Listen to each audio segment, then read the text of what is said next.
Today is Tuesday. You want me to start over? Welcome to this evening is Tuesday, September 27th, and it's 6 o'clock, and it's our regular Delray Oaks City Council meeting.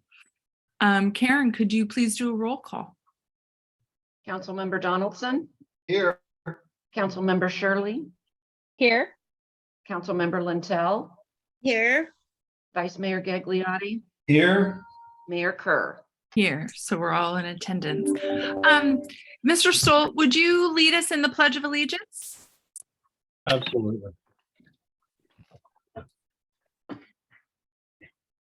I pledge allegiance to the flag of the United States of America and to the republic for which it stands, one nation, under God, indivisible, with liberty and justice for all. Thank you, sir. And this evening we have Reverend Hallam with us for the invocation. It's all yours, sir. Thank you, Madam Mayor. Almighty God, please bless everyone participating in this council meeting. Give everyone your grace and your wisdom and common sense in order to make the best decisions for the people of Delray Oaks. And thank you for your presence and participation here. And we thank you for all your blessings. Amen. Thank you. All right, let's move on to public comments. General public comments must deal with matters subject to the jurisdiction of the city and the council that are not on the agenda. Anyone wishing to address the city council on matters not appearing on the agenda may do so now. The public may comment on any other matter listed on the agenda at the time the matter is being considered. There will be a time limit of not more than 3 minutes for each speaker. No action will be taken on matters brought up under this item, and all comments will be referred to staff. Please, oh, I see Scott. Good evening, everyone. Is it okay to speak now? I have the floor. Yes, you do. Yes, you do. My name is Scott Morgan. I live at 942 Angeles Way. I have lived here for over 30 years.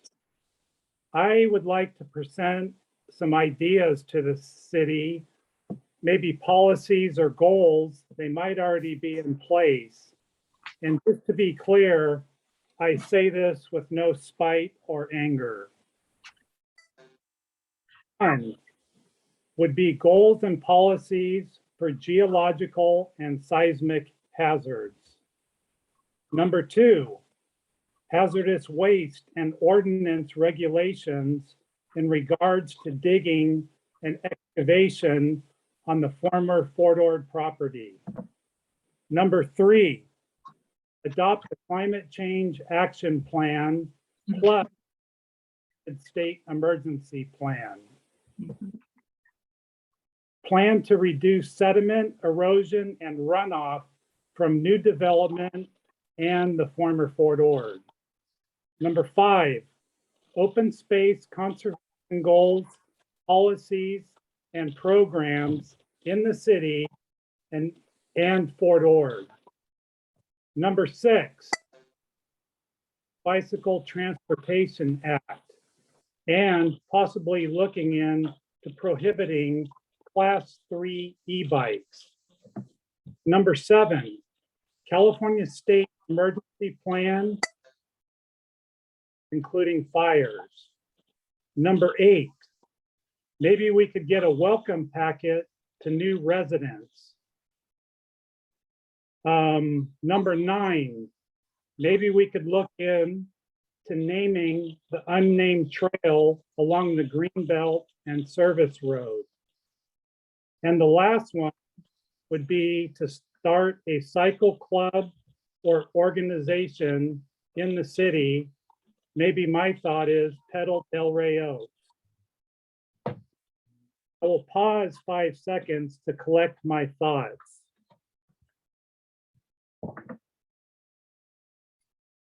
There's a lot going on in the city: the park, the creek, the bike path. I hope to be helpfully involved with all 3 items. Thank you for listening. Thank you, Scott. I really enjoy your list. Any other public comments at this time? Matters not on the agenda. Joanne? You are muted. There you go. Hi, this is actually Veronique. I wanted to say I'm at Joanne's house to help her with Zoom because it's really hard for some people to get connected, and also the internet connection is not always super strong for everyone. So I was hoping that we could go back to in-person meetings soon, since everybody else is back in person. Thank you. Thank you. We are on the cusp of in-person and hybrid meetings. So stay tuned. Any other public comment? Okay, thank you for that. We're going to move on to the proclamations. The first one is Stormwater Awareness Week, which is September 26th through September 30th. And I'll go ahead and read it right now. Whereas the water quality of our local water resources are of vital importance to sustainable communities and to the health, safety, and well-being of the people of this community. And whereas it is in the public interest for the citizens, staff, civic leaders, business interests, and children in our community to gain knowledge of and maintain a progressive interest and understanding of stormwater and the protection of our water resources. And whereas our municipal staff often serve on the front lines of water quality protection, and whereas stormwater is increasingly considered a resource for our community, where every drop counts, as demonstrated by its contributions as a source water for Monterey One Water's Pure Water Monterey project. And whereas since 2002, the City of Delray Oaks has participated in the Monterey Regional Stormwater Management Program, a regional collaboration intended to implement local municipal separate stormwater system Phase 2 stormwater permit requirements under the Clean Water Act in a consistent and cost-effective manner. And whereas the City of Delray Oaks will participate in the annual Stormwater Awareness Week training activities, a statewide effort to train municipal staff, specifically building department staff, on stormwater and water quality issues.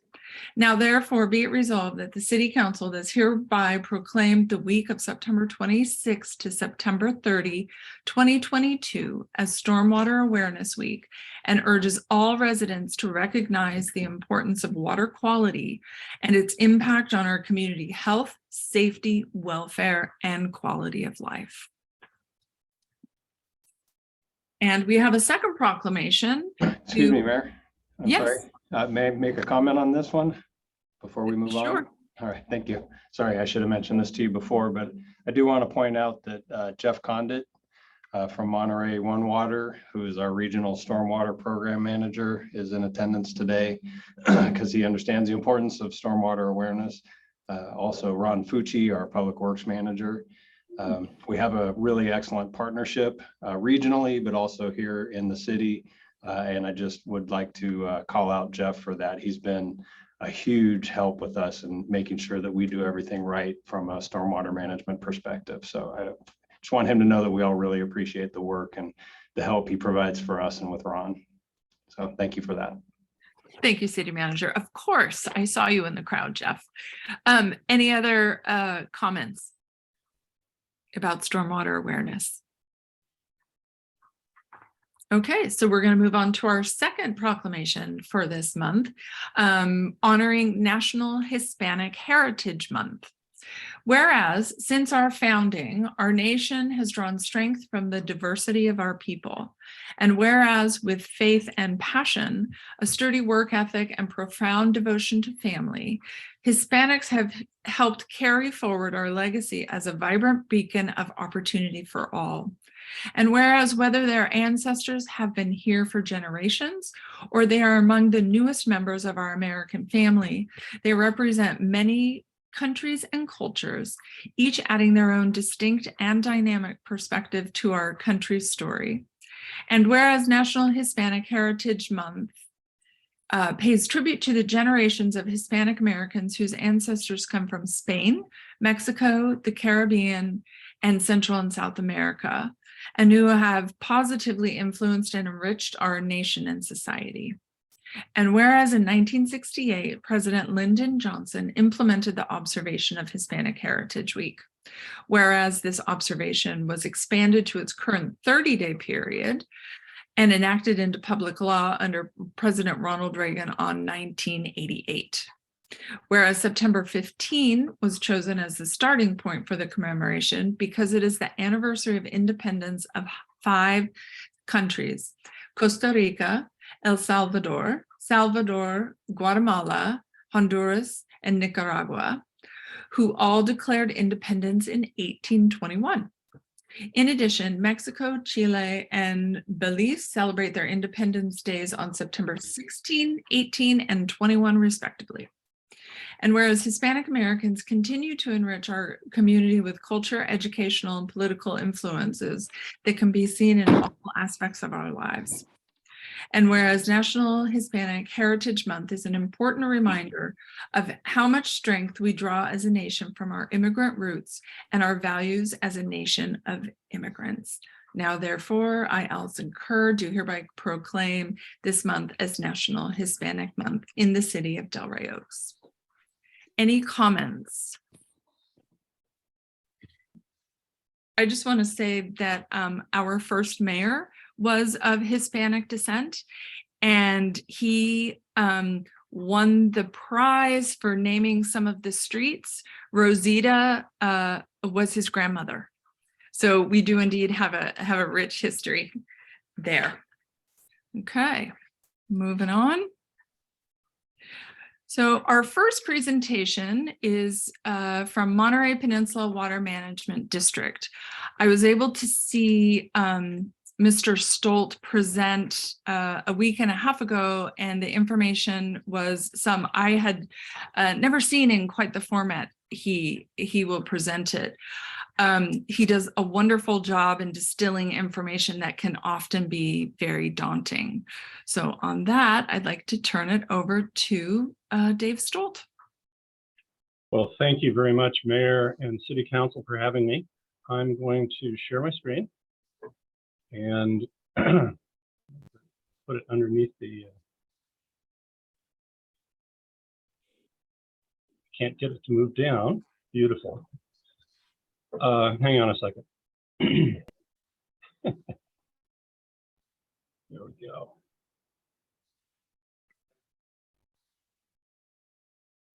Now we can reach the buttons.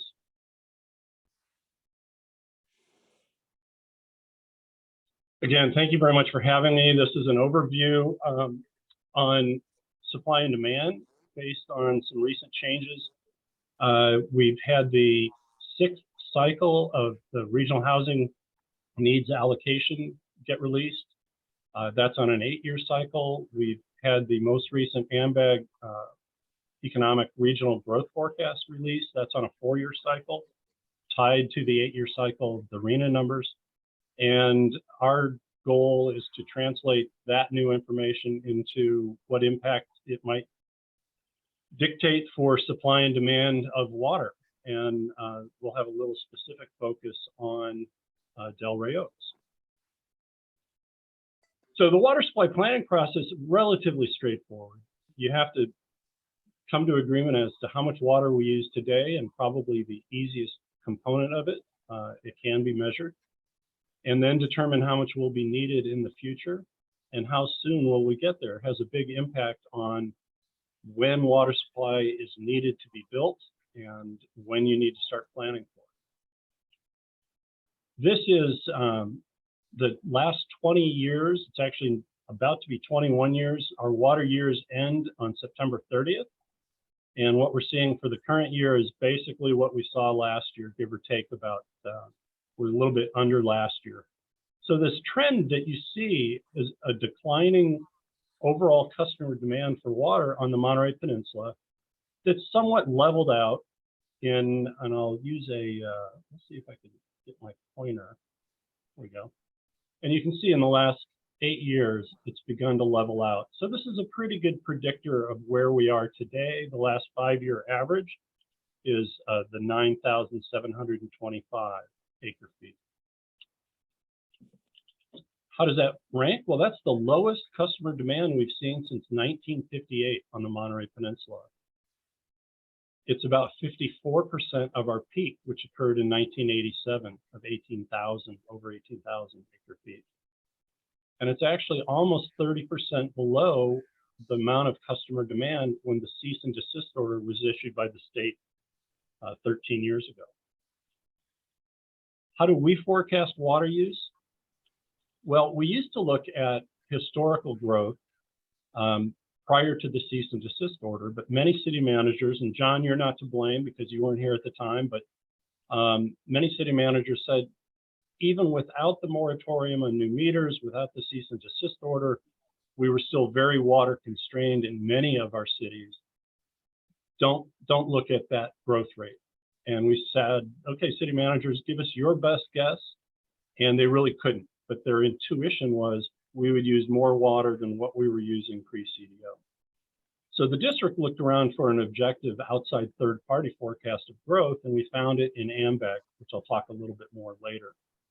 Then what we do is we map or correlate the consumption, each city's consumption, we have that data, and then residential versus non-residential, we have that data, and we map it to production, the amount of water that actually has to come out of the ground or out of a desal plant or out of Pure Water Monterey in order to feed the distribution system for the customers. And then we apply the AMBAG population and non-residential growth to that water use. And just as an example, you can see, turns out this is really 2020, and it shows that residential, both the big blue pie and the multifamily, the red pie slice, is about 66%. And that typically holds true. I recently looked at the 2021 data.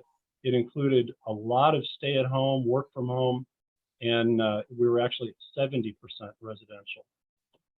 And then you look at the jurisdictions. Delray Oaks last year was about 113 acre feet. So it's really, don't feel bad. It's not 1%, it's more like 1.4%. It just got rounded to the 1%. And so we looked at the AMBAG regional growth forecast. It's a fully vetted, objective third-party forecast.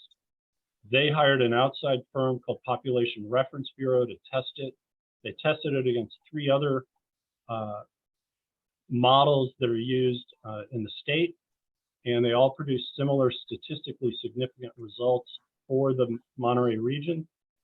So now that model, which is basically a jobs-driven model, that they then translate jobs to population and population to housing, and then they allocate that to sub-level, which means to the individual jurisdictions, is a very reliable model, probably one of the best there is, better than we could do internally, better than a room of 6 city managers could do on their own, and so forth. So it's very rigorous and well tested.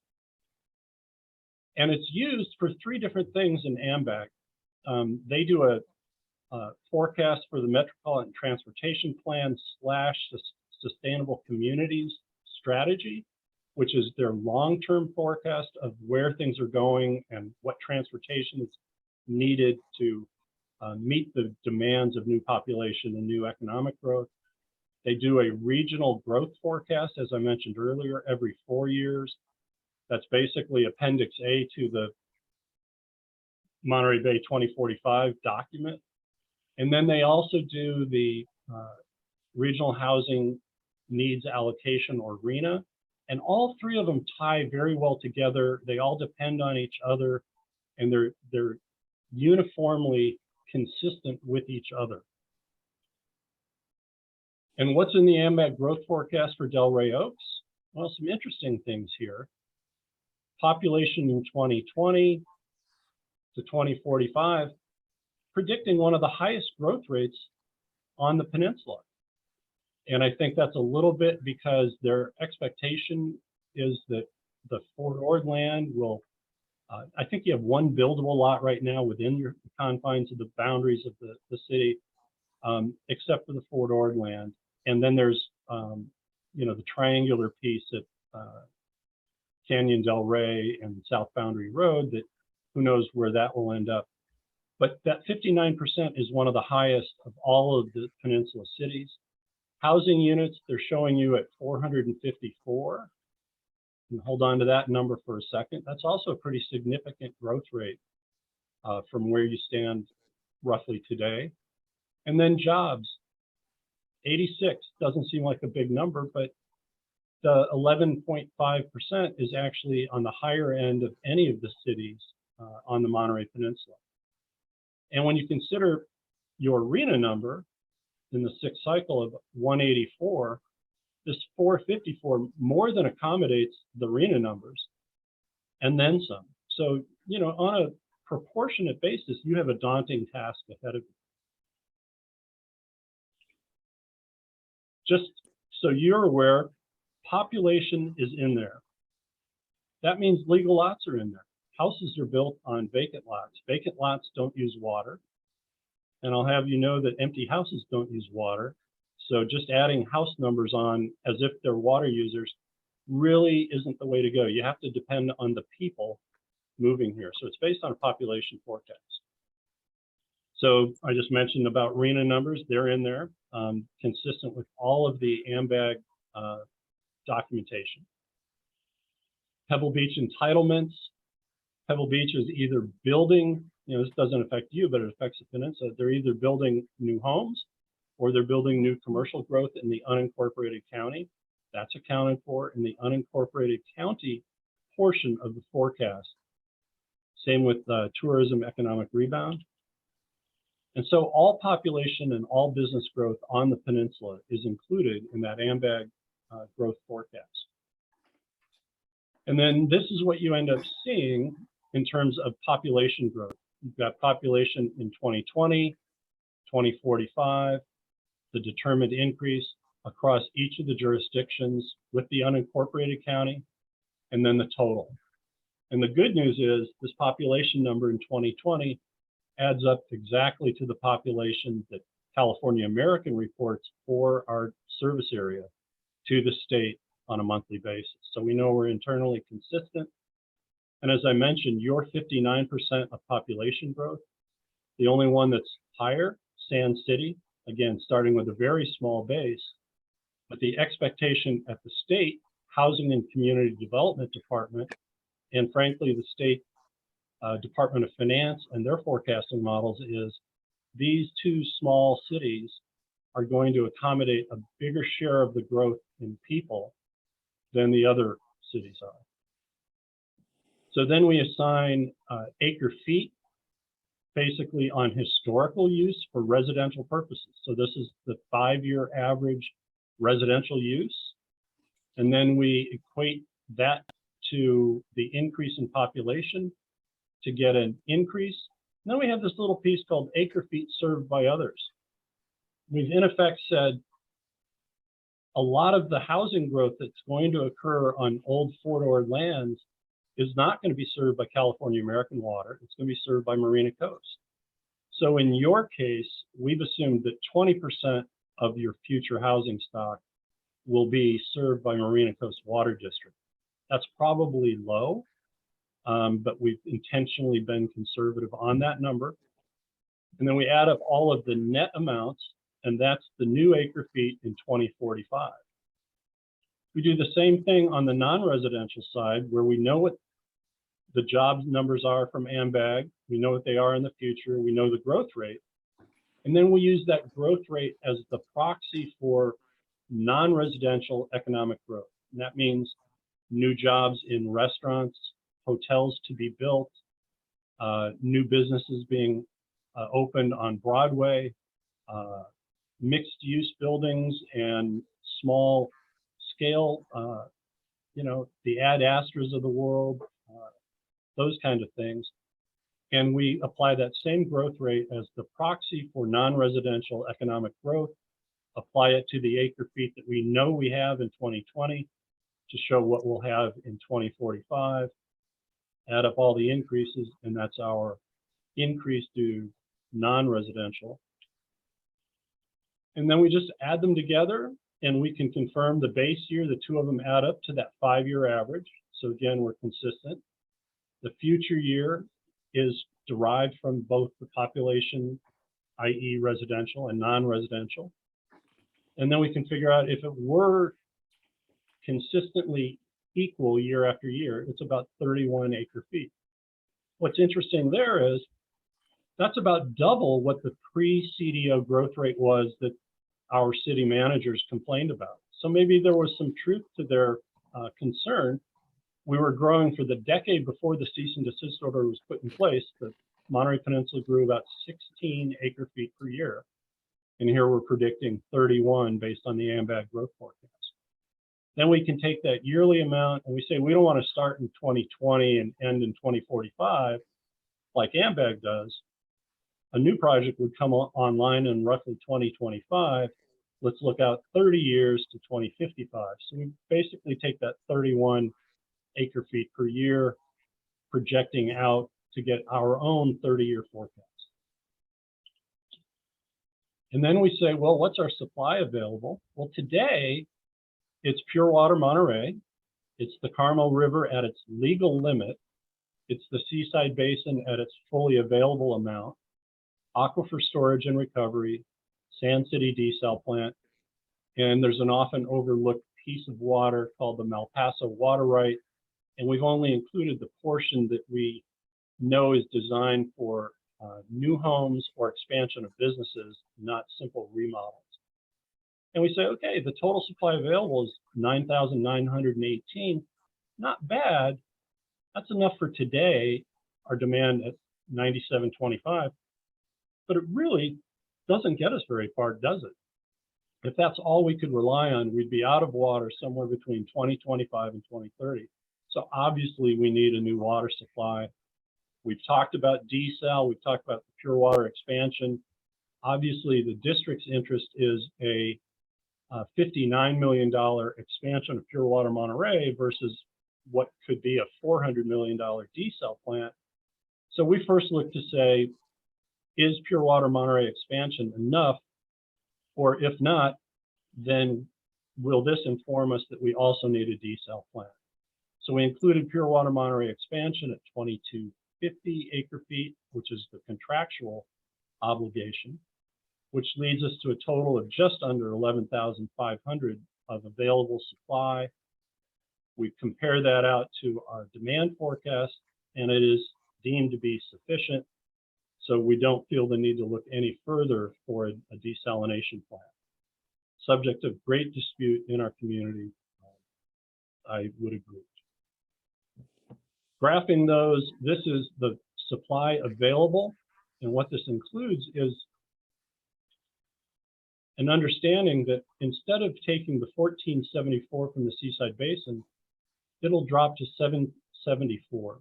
700 acre feet per year is left in lieu of taking it out. It's recharging the Seaside Basin for 25 years. At that 26th year, it comes back online, which is why there's a jump out there in the future. Here's where we are today, plus that 31 acre feet per year, year after year after year. And you show that this portfolio of water supplies is more than sufficient to meet our needs. And in fact, there is significant unused excess, which if banked in the ground, then provides you the resources you need to meet peak days during car week or hot, dry July, August days. It gives you a drought reserve, and it also meets the contingency in the event that one of your supplies is off or a well is out or whatever. It provides the needed redundancy so that you could put this water in the ground, and you're much more flexible, and it's much cheaper to consumers to build a couple of $3 million wells to get that water out of the ground than it is to build a $300 million, $400 million desal plant. And so the way we approach this is more than sufficient to meet our needs for the 30 years going forward. But we did ask ourselves, what if we're wrong? What if this green line is actually steeper and demand rises faster? We tested 25% higher, 50% higher, and 100% higher. In other words, doubling the growth rate. And we found that it only moved the needle a little bit to this 25th year. So there is sufficiency for decades with just the Pure Water Monterey expansion based solely on the AMBAG third-party growth forecast for the community. And with that, I will field any questions.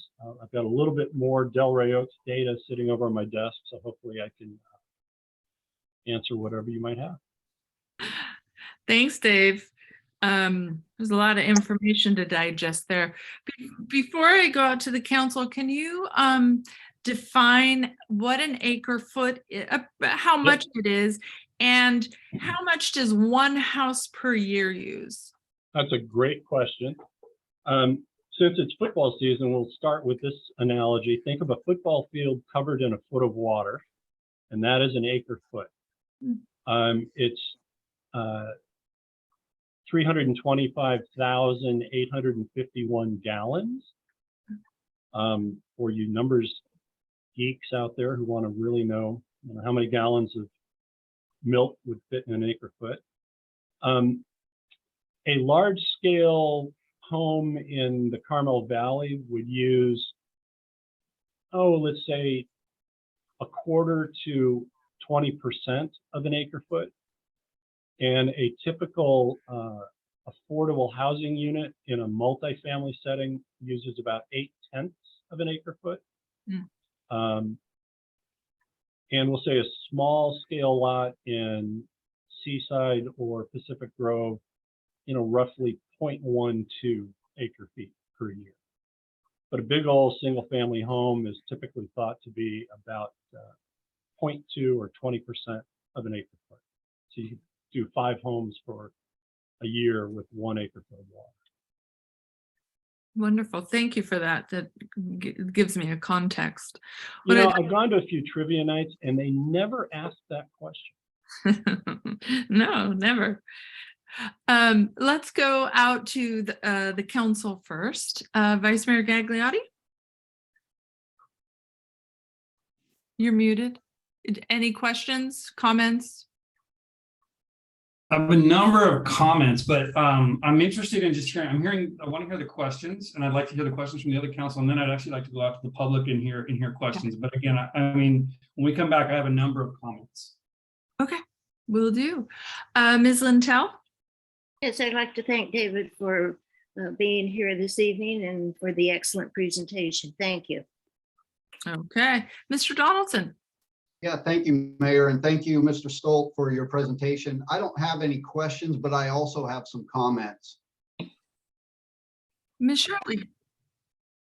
Yes, thank you, Mr. Stolt, for being here. I appreciate hearing this information again. I feel like I have to hear it over and over again before it really sinks in. I had a question about I know our population in Del Rey Oaks had one of the larger percentage, but we also had one of the largest percentage in job growth as well, but yet one of the smallest increases in water use. And I'm just wondering in terms of acre feet for those jobs, I'm wondering if you can expand on that at all. Right. Well, on the job side, I think it was 11.5% growth. And so your water growth would also be 11.5% for commercial growth, non-residential growth. And it just looked like a small number because your starting point, as I said, last year was 113 acre feet used by the city as a whole. And so then when you look at what was used by the city for non-residential, it was not a big number. Because as you know, you're primarily a residential community. There are some of the, if you take, for example, Stone Creek, retail establishments don't use water the same way as manufacturing or large scale hospitality. So, up here across the street from me in Ryan Ranch, Lula's Chocolates is making chocolate and they clean, it's like cleaning a kitchen every day. The Stone Creek Kitchens is gone. And so standard retail use Even the animal hospital and dental office just isn't that much water. So what's in the data that we start with is not a big number. Okay. Well, that was really interesting to see those numbers. So I appreciate you showing them. So that's it for now. Thank you. Thanks. What I'd like to do is go out to the public and then we'll come back to the council. So I see Louise. Yes, good evening. Thank you very much. It's very interesting. Addresses some things. I had a question on slide number 12, where you had 59% growth. Yep. You had 1,600 and something currently projected to 2,650, but then you had a 14,000 number in there, or 1,400 number. And that confuses me. Right. The Yeah, 14, so, what's the 1,400? I mean, that's not, the math doesn't work for me. I'm sorry. yeah, and it may be, What is it? The math does not work. That growth is less than 1,000. and when in doubt, pull the calculator out. It's 1,050 or 988. That's a real good point. Hang on.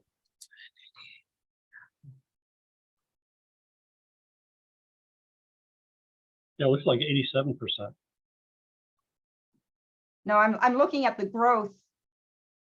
Oh, The number next to where your pointer is, the 1,400 growth. yep.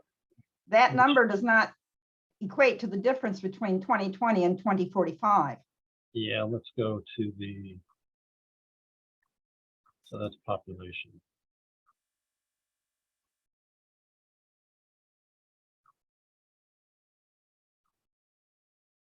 So it's a growth of 900 and something, not 1,400. Yeah, so that is Oops. correct. I mean, I think the percent's right. Yeah, I think it, you know, you're absolutely right. See, I tried to throw a new slide in because 2,650 minus 1,662 is only 988, which is 59%. So you have an eagle eye.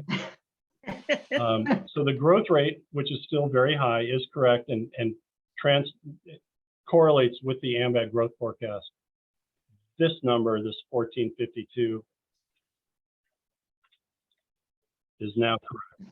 Okay, now I'm not I'm not quite as confused. No, Thank that's you great, very much. great catch. And I think it was probably a legacy number from a different slide. So Overall, I really enjoyed the presentation. It helps me understand where we need to go and our options for getting there. Thank you. yep. Thanks, Louise. I see Jim Clark. And start video. Hi. Thank you, Mr. Stolt. That was, you know, your crew did a great job of putting that together. But I just want to say, from a guy that's lived here for a bunch of years, and correct me if I'm wrong, this is still all based on current usage over the last 5 years or so, where we have all sacrificed things we want to do and when we want to do it. I mean, if it's based on current usage, and if I'm wrong, correct me. I mean, we can't wash our cars when we want. If we can't wash our driveways or patios, we don't want to create a garden or have fruit trees. Heck, we can't even let the kids run through the sprinklers in the summer. So using our current self-sacrificing numbers just doesn't give me any comfort. And maybe there is in this report, but surely they have been measuring the lack of rain on a regular basis, which is shrinking, increased number of hot days, and the heat of those days, which causes evaporation. And if I'm not mistaken, we continue to not capture the water that we get from God for free because we don't have any dams. So based on that presumption, I'm not comforted in the least bit by this report or our ability to maintain the amount of water needed for our use, let alone adding more houses to the area. Again, thank you, but that's just my feelings. Appreciate it. All right, John Uy. Hello everyone. Good evening, and hello to David. So my name is John Uy, a humble resident here in Delray Oaks, and thank you so much for coming to our council meeting today to enlighten us. So David, I'm just like wondering, how come our annual water demand is the lowest since 1958 and has been pretty constant in the last 8 years? And because by just looking at the graph on your slide number 4, what was going on during the years 2002 to 2015 when there was a continuous decline in the annual water demand? Do we want to wait for all public comment and then Madam Mayor can instruct me which questions to answer, or would you like me to answer any of these? I think it's between you and he, whatever, Okay. whatever you're most comfortable with. Right. Okay, so what he is referring to is this graph and what caused a lot of this to happen. Why are we down here? Let me give you a couple of reasons. In 2002, the district implemented, so 2002 aligns right in here. That's when we implemented visitor serving business standards for conservation. So 2 gallon per minute shower heads, faucets, lower flush count toilets, and all those retrofits took place over that time. A number of kitchen and laundries were retrofitted with high efficiencies and so forth. In 2013, which is right here,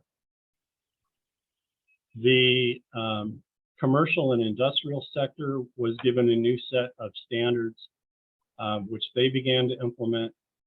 And the tiered rate structure was kind of put in place at this secondary peak here. So a highly tiered rate structure is in effect economic rationing of water, where you make your own economic decision. And then also in 2013, the commercial rate structure was restructured from tiers to divisions.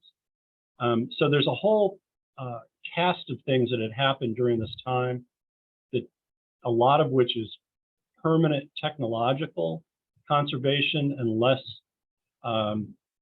behavioral. I would say that, to our last speaker, that if the kids wanted to run through the sprinkler, the water comes out of the hose bib right now. You can run. A colleague of mine says, when can we get back to taking longer showers? And I've said, the water comes out of your shower right now. You can take as long a shower as you like, but it's going to cost you 60% more to take that longer shower 4 years from now. So do you really think that we'll return to a regime where people do use more water when water is 60% more expensive? Thank you. Thank you for that. Yeah. All right, Scott Waltz.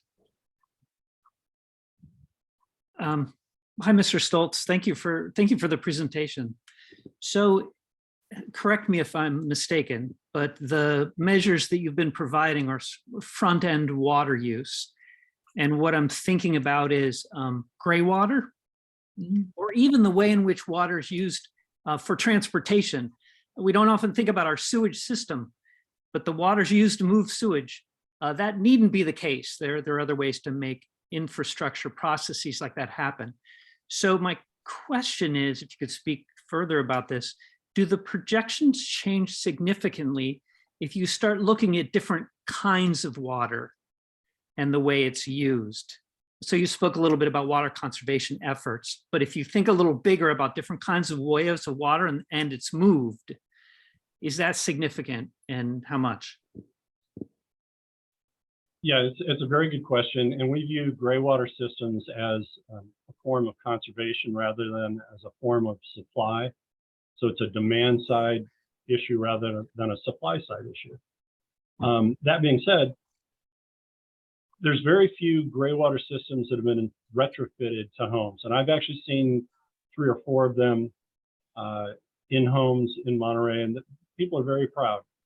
One family's got a clothes washer actually connected to their rainwater storage system. Another, their crawl space is full of bags that accumulate water, and then they run it through a treatment system. So people are doing their best, but it's mostly new construction where you can really get the benefit of changing plumbing standards and putting gray water systems in. So I'm hopeful that when you begin to see new housing come in, let's say on your Fort Ord parcel, that some of that will fully leverage gray water systems. It's been a bit of an education program for county public health. It's also been an education system as plumbing standards change. You're absolutely right that when you decrease the amount per flush in a toilet, I don't want to get into the great details. I mean, this is a fascinating conversation for people who live and breathe this stuff. But, in an old house, the angle of your waste pipes was defined by old plumbing standards. And so as you move away from an 8-gallon flush or a 6-gallon flush toilet that's upstream and you get down to a 1.6-gallon toilet, it is not producing as much of that transport mechanism. And so technically you'd want a steeper angle in those pipes as it moves through your house to the final sewage line.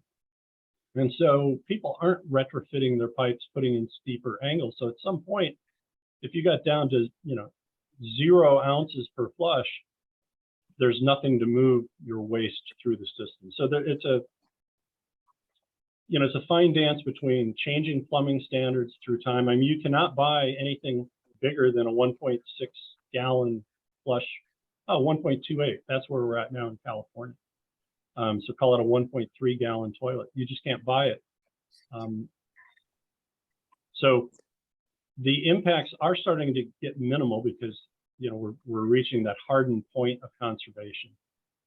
But the opportunities are in new construction.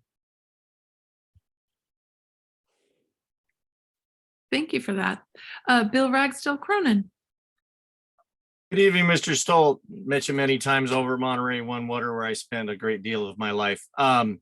Just 2 comments. One is, in your forecast for the Pure Water Monterey project, does it account for processed water? Because it's not a gallon in, gallon out kind of a situation. Right. Does it account for that? And then secondly, you're absolutely correct. Once you start taking away flush water, as we'll call it, you also load the plant with higher levels of BODs and all this kind of stuff, and it becomes infinitely more difficult to treat, and you're taking away supply water to the Pure Water Monterey project. So there's a whole balance that has to take place in there. You can get the waste down the pipes, you can keep clogs from happening. PG, remember 20 years ago, they were having horrible problems over there because their system was so old and it wasn't as steep as it should be. So just a couple of comments on that, and great report. Loved it. Thanks. Yeah, and good to see you, Bill. There's a couple things going on, just so you all know. There's an initiative to actually legislate 42 gallons per person per day by 2030 for indoor water use. Now, how you actually count that, because there's no meter on your waste lines, and so Monterey One Water doesn't really know for sure what's going out of each individual's house. And that's a mixed, double-edged sword, I guess is the way to say it. The good news for us is we're already probably very close to 50 gallons per capita per day on indoor only use. Our combined indoor and outdoor is 59 and a half gallons per capita per day. So our starting point is much lower than, let's say, a place like, any suburb outside of San Diego, where they're at 180 gallons per person per day and what have you. So the impact of those kind of legislative targets is going to impact Monterey One Water less. That being said, when I said the expansion is going to get us 2,250 new acre feet of supply, yeah, it includes that you actually have to have sources to feed that expansion in excess of 2,250. Currently, it takes about 4,300 acre feet per year to produce the base Pure Water Monterey yield of 3,500 acre feet per year. So we factored that all in, and that's why there's going to be diminishing opportunities to harvest recycled water, because eventually we're going to be tight on the source water and it's not 100% efficient. Interestingly, the city of Pacific Grove did what we call a scalping plant. And as Bill pointed out, when you scalp the solids out of your wastewater and keep the liquid and then treat that liquid to a level that you can irrigate with it, so they irrigate their golf course and their cemetery, what they're sending back in the system is much more concentrated biological oxygen demand, if you will, or the solids are harder to treat. But the plant that produces the fresh water at certain times of the year has too much fresh water or too much processed water, which then they offload into the interceptor and send to Monterey One Water anyway. So part of the year it's worse water, part of the year it's better water, and now they get charged two different rates because the cost of treatment is different for those two different types of water. So that, you know, our world gets more and more complex as people try to do greater and greater recycling or reuse and what have you. But those are very good points that Bill made. Okay, any other public comment? Okay, we'll bring it back to the council for their comments. Vice Mayor Gagliotti.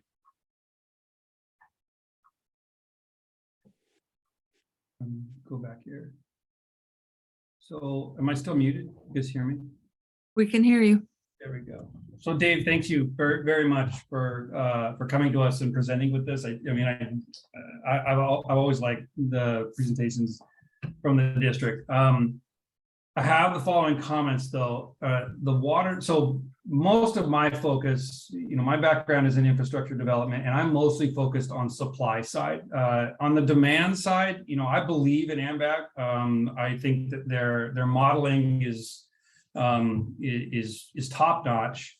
And there's not much I disagree with on their projections for housing and job market. But one thing I don't think that is captured in there, and I have to kind of challenge you on your dismissal of the city managers, and it was raised by one of our own residents here, is behavioral change. You know, you see a massive fluctuation just in the graph that you showed in our usage from 2014 to 2000, you know, to more contemporary, and that's that was as much as a 10% shift in behavior to conserve when we were under basically a suppressed usage. But if we remove that, is there a chance that we would see a rebounding in the demand forecast where it shows the supply demand from 2020 to 25 and 35 years? If you just do that simple math, that's only an increase in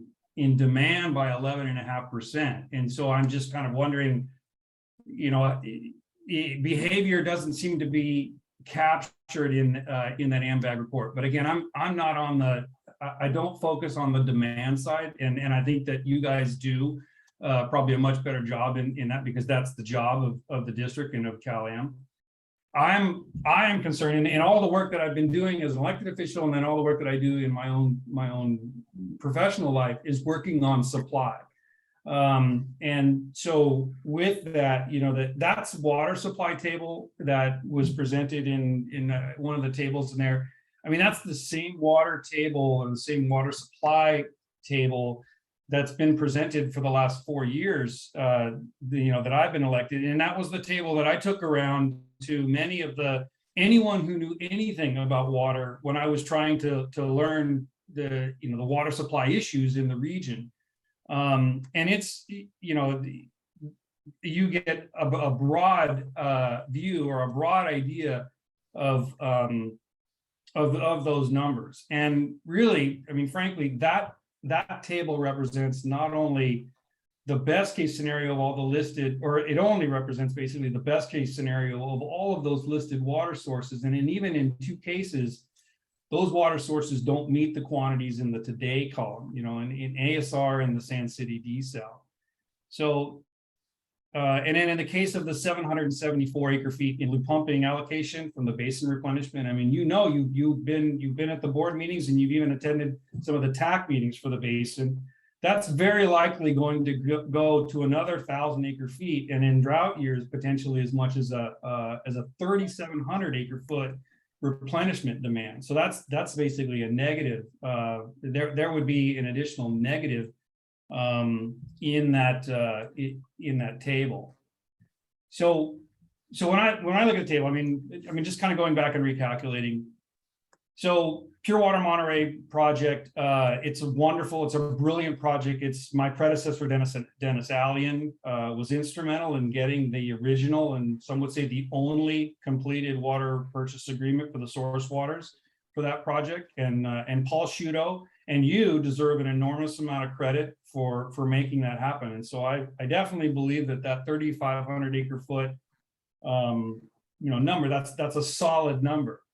The expansion on the head is by no means I would call a slam dunk, and despite as well as one feels when they leave Paul Sciutto's office, there are still 14 different source waters that are not all guaranteed for the life of the project, and they're certainly not drought proof. And that's something that in my field and working 20 years in the renewable energy industry, climate change is very, very real, and that's something that all of these water projects, they are impacted seriously in some cases by climate change impacts, and that doesn't seem to be factored in to that long-term growth. But at the basin, we just did a reanalysis that considered climate change in a big way, and it showed basically how the basin reacts in multi-year drought, and it's devastating.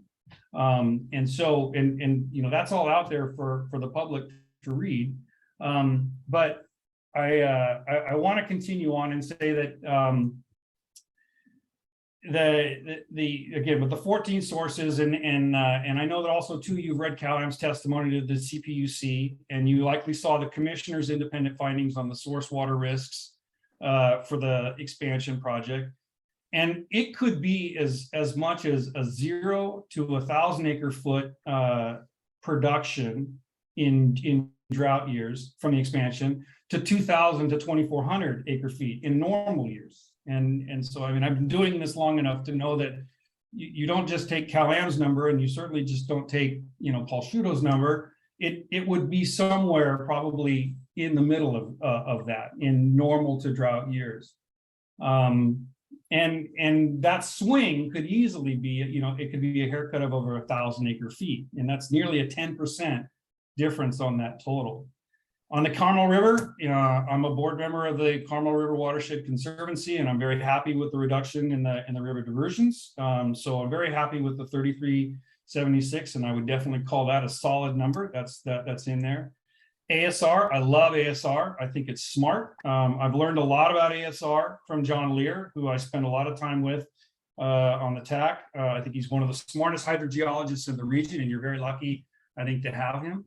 But ASR does not and has not been able to deliver that promised 1,300 acre foot every single year. And on average, what we can count on with a 90% reliability, and this was in a memo that was either Cal-Am produced it or but it was the same hydrogeologist that we use. It went around the Watermaster. What we can count on with a 90% reliability is about 470 acre foot, and in a multi-year drought like what we're experiencing now, we should be counting on, with again 90% reliability, about a 0 AFA. And then in the Sand City desal, Now, this is kind of an inside baseball understanding of the operations and in the water rights, but of the 300 acre foot capacity of the Sand City desal, Sand City has 206 acre feet rights, and any utility, be it public or private, would only have 94 acre foot available for its customers outside of Sand City. And I think we all the number showed in the AMBAC thing that Sand City has every intent of developing and doubling in size.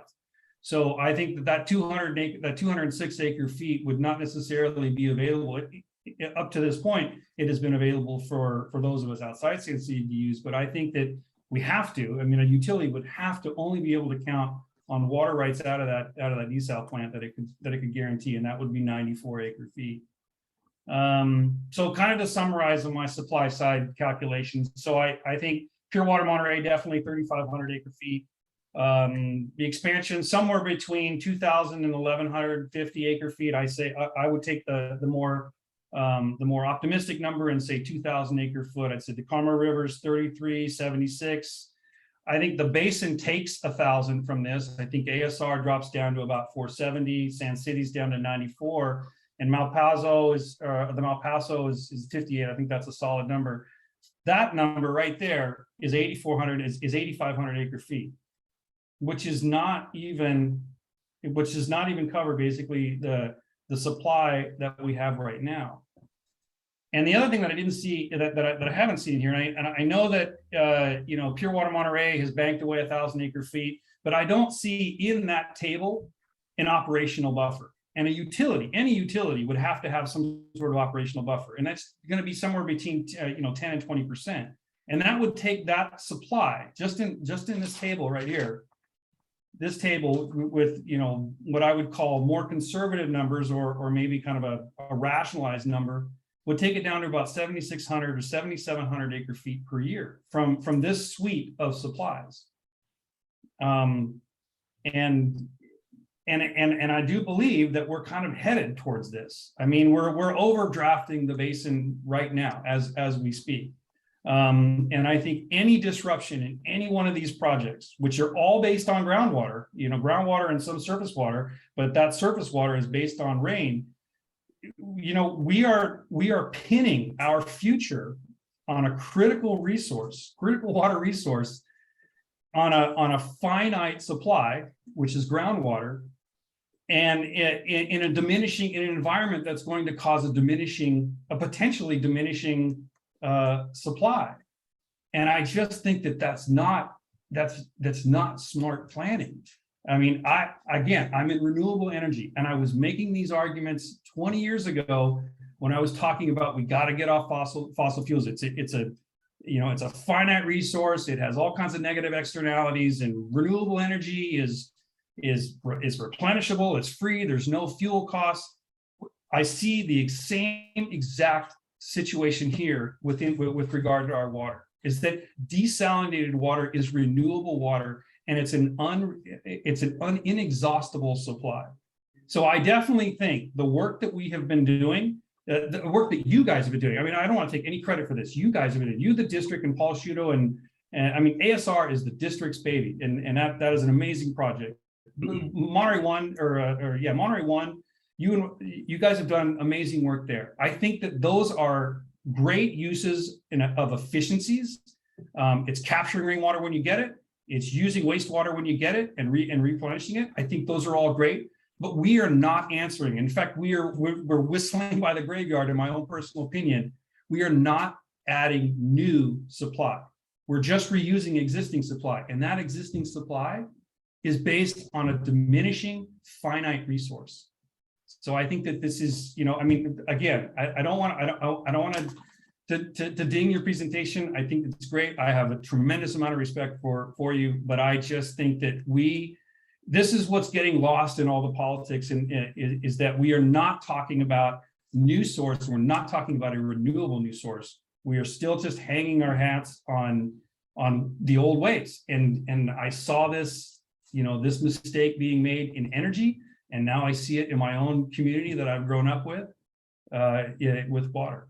So those are my comments. And again, Dave, thank you so much for coming here and enlightening us. And Madam Mayor, I don't want to litigate this in front of 43 people now, but I do want to very quickly address a few of those just so that people can have a takeaway. So this in particular, this unused excess, Yeah, this adds up to 38,000 acre feet over the 30-year period, which is, basically just under 1,300 acre feet per year of available supply to meet those protective water levels of the Seaside Basin. mhm. Also like to add that the recent analysis that was presented to the Water Master based on the Urban Water Management Plan of California American Water includes a 400 acre foot per year error that CalAm has recognized in their Urban Water Management Plan. So that analysis should be redone because 400 acre feet a year on 1,000 acre foot need is a pretty significant 40% misstatement. So that needs to be relooked at. The Sand City desal plant is a bit of a conundrum because what we do here is we match supply and demand, Yeah. and all of the demand for the city of Seaside is in CalAm's forecast and is in our forecast, and it's in the AMBAG growth forecast. You can't count the demand without counting the full supply to offset the demand. So even if Sand City were to say, oh, we're going to meet part of this new demand with our entitlement, the demand's already in the formula on one side of the equation. So it has to be on the other side of the equation on the supply side. So you can't say it's not available. It's just not available to CalAm to serve others, but it's serving the future Sand City demand, both population and commercial growth. I agree with that 100%. Exactly. And then finally, ASR, the port consultant who provided the report, we told them you've completely ignored year-to-year storage. You're basing all of your 90% confidence intervals on what happens in any one particular year based on the historic climate. And his response was, I wasn't asked to include year-to-year storage. But the fact of ASR is designed to be like a dam, a reservoir behind a dam. You build it up in the wet years, you take it out in the dry years, but on average, with storage, it will yield what its yield is. So it's not 470 acre feet as a supply, it's 12 to 1,300 acre feet. And so can I just say one thing on that though, Dave? Look, it hasn't stored every gallon that's gone in, we've utilized. Well, that's not true. There's 1,300 acre feet in the ground right now today that hasn't been touched for over a year. It's a drought year. We put 70 acre feet in the ground in December, and it's still sitting there. The whole idea is to tap those reserves. So you go back to that chart with the excess, that is your contingency. That's, you're going to have a well go down. I knew that you would use that as your contingency. Exactly. So for the other 41 people who aren't you, council member, or me, that's the discussion that we're all having elsewhere in other venues as to how reliable is supply, how reliable is source water, is there drought resilience or isn't there? Because the whole discussion about water on the Monterey Peninsula changes if you inflate the demand numbers and you discount the supply numbers. Exactly. And we come to crisis, and we come to crisis much sooner than anyone wants to. And exactly. So we're not going to carry this much forward to, as I said, the other 41 of you, but we do have those discussions in other venues, and it is subject to debate. You should all understand that there are strong opinions on both sides of the equation. Thank you. Ms. Lintel, any comments? No, nothing further. Thank you. Okay. Mr. Donaldson. Yeah, thank you, Mayor. I know we've spent a lot of time on this, but for those of you who don't know, I am the city's representative for the Monterey One Water Board.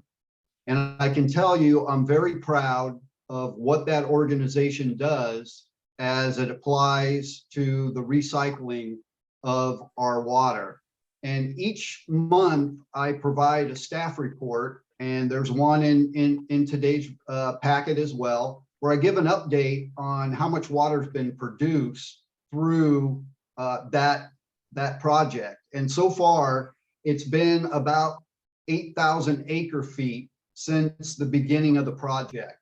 In the packet, it says 7,500, but I got an update just yesterday. So it's 8,000 acre feet that we've produced since that plant came online. Now, the other thing too to understand is each year, a lot of treated outfall is sent out to the ocean in that pipeline. And that outfall is what we're going to use for the expansion plant that we plan to build, and also use the water that we get in wet years as that stormwater runoff. So we're looking at putting that online once we get a water purchase agreement with Cal-Am, which we're working on right now. So once we get that agreement, that's when we can begin work on that expansion project. So thank you.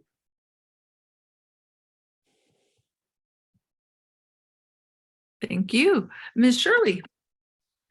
I don't really have any additional comment besides the fact that, I want to thank Mr. Stoltz for this conversation and for answering our residents' questions. I really appreciate that.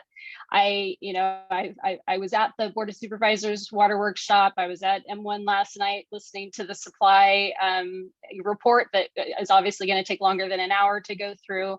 And I just hope that we can all come together and really look at start agreeing on some of the facts that play into this, and we need to agree. And then I think there's pluses and minuses, for every solution, and those need to be evaluated. And it's not going to be done here, but I appreciate you educating all of us. It was well worth it. Thank you. Well, and Dave, I second Ms. Shirley's comments. Thank you so much for coming. I have found the dialogue exhilarating, respectful. Water is a very, very complicated issue, and there are personalities, there are details, there are politics, and there are conflicts. And it's only through dialogues like this that we start moving in a direction. And I've always felt Delray Oaks is kind of a microcosm of what's going on federally. And, we have to start talking through these things. And so this is how it begins. And so I really respect all of the questions, all of the comments, and Dave for providing the details as we know them today. So on that, I'd like to thank you, and we need to move on. And thank you. I have forwarded a revised presentation with your watchdog citizen who corrected that one number. I sent that to Lee. And you can find my email address on our website, mpwmd.net. And any of your citizens or viewers have follow-up questions, just email me and I'll get to you. Thank you, Dave. I appreciate it. All right. Thanks for having me. Have a good night. Okay, thank you guys. We weren't expecting it to be that long, but again, I really love when we can have conversations like that. So let's move on to the Fort Ord Rec Trail and Greenway update. And tonight, it looks like we have Mike Zeller, who is the TAMSI lead project manager, and Lindsay Van Bourens, who is on the engineering team. They came to the Parks and Rec Committee and shared some of what they're going to share tonight. So I'm just grateful that you guys could come again this week and address another audience. So please, it's all yours. Great, thank you. Yes, I'm Mike Zeller. I'm the Director of Programming and Project Delivery for the Transportation Agency for Monterey County. And as Mayor Kerr mentioned, I'm joined tonight by Lindsay Van Bourens from GHD, the Consulting Project Manager for the project. Really, again, just happy to be here tonight. I know you have a full agenda, so we just have a brief update. As I mentioned, we did give a presentation recently to the Parks and Rec Commission to get some feedback on different treatments and design amenities.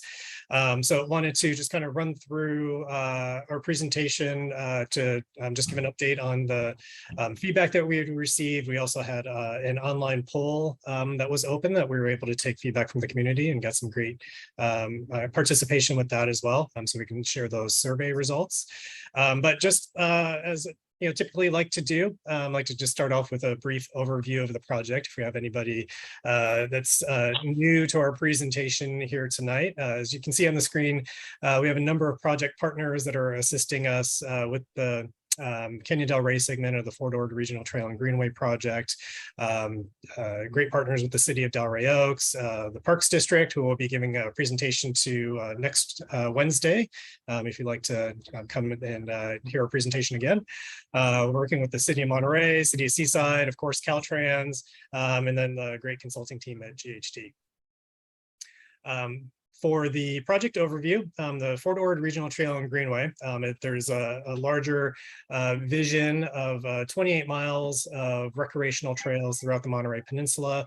You can see on the green lines on the map, the overall vision is to have several loops of separated recreational trail throughout the peninsula that connects the different communities around the former Fort Ord to education, housing, employment, as well as all the great open space areas that we have.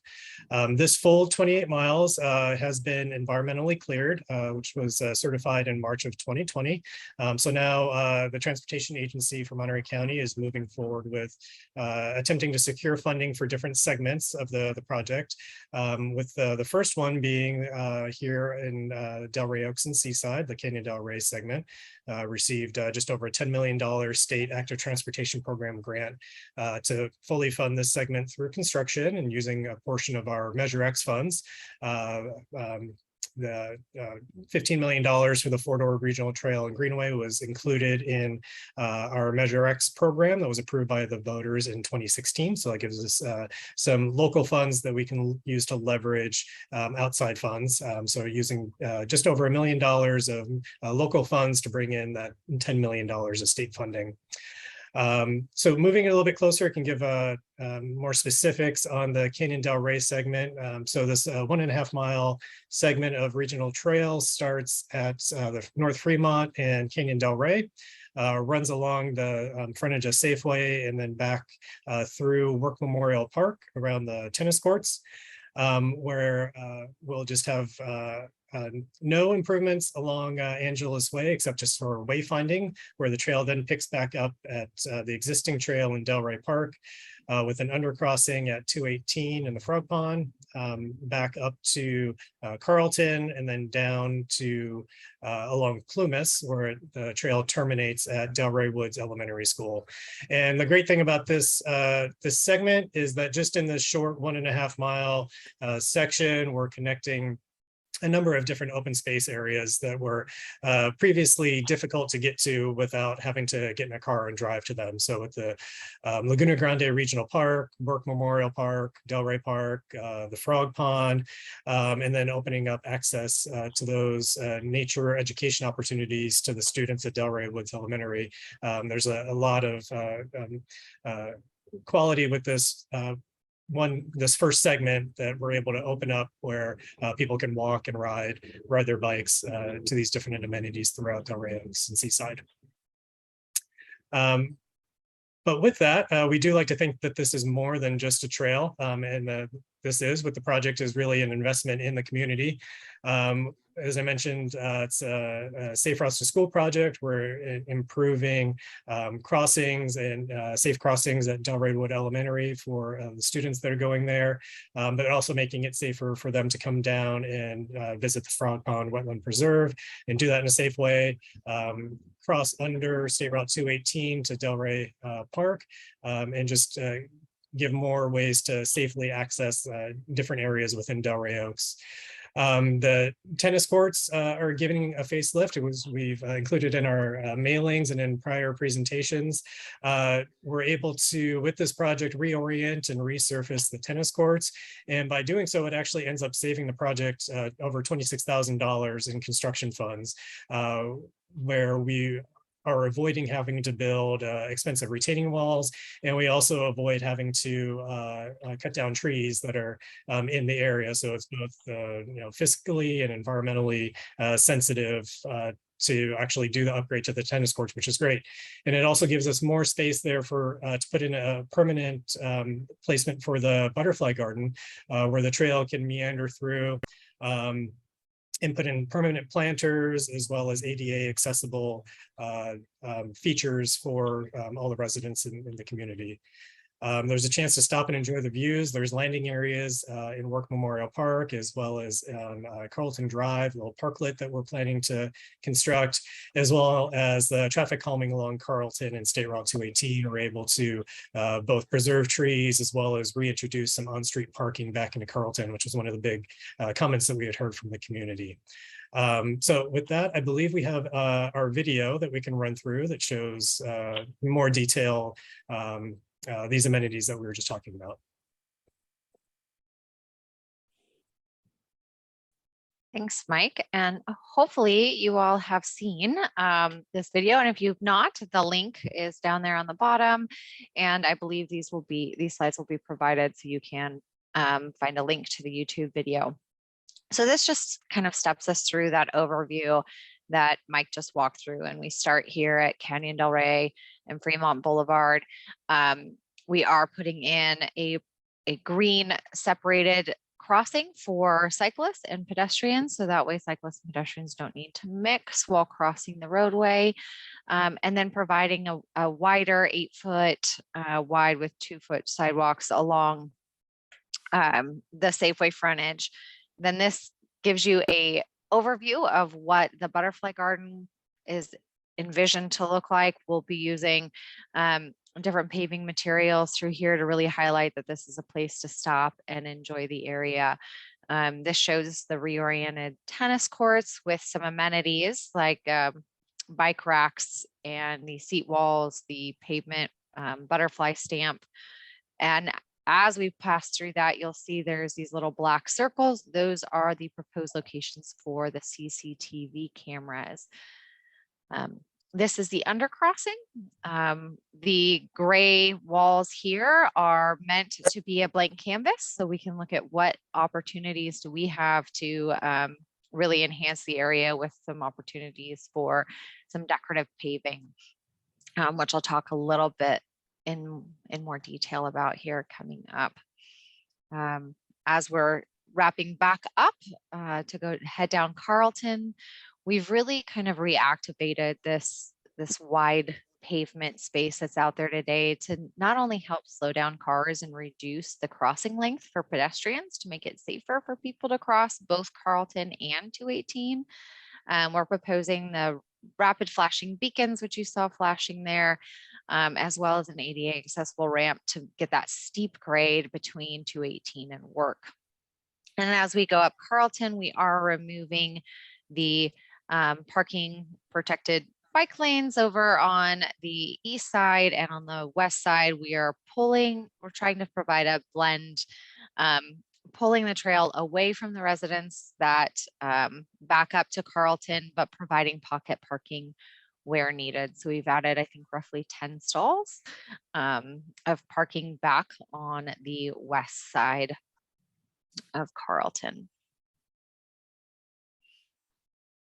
And obviously maintain the parking on the east side as well, and then move the trail to the west side.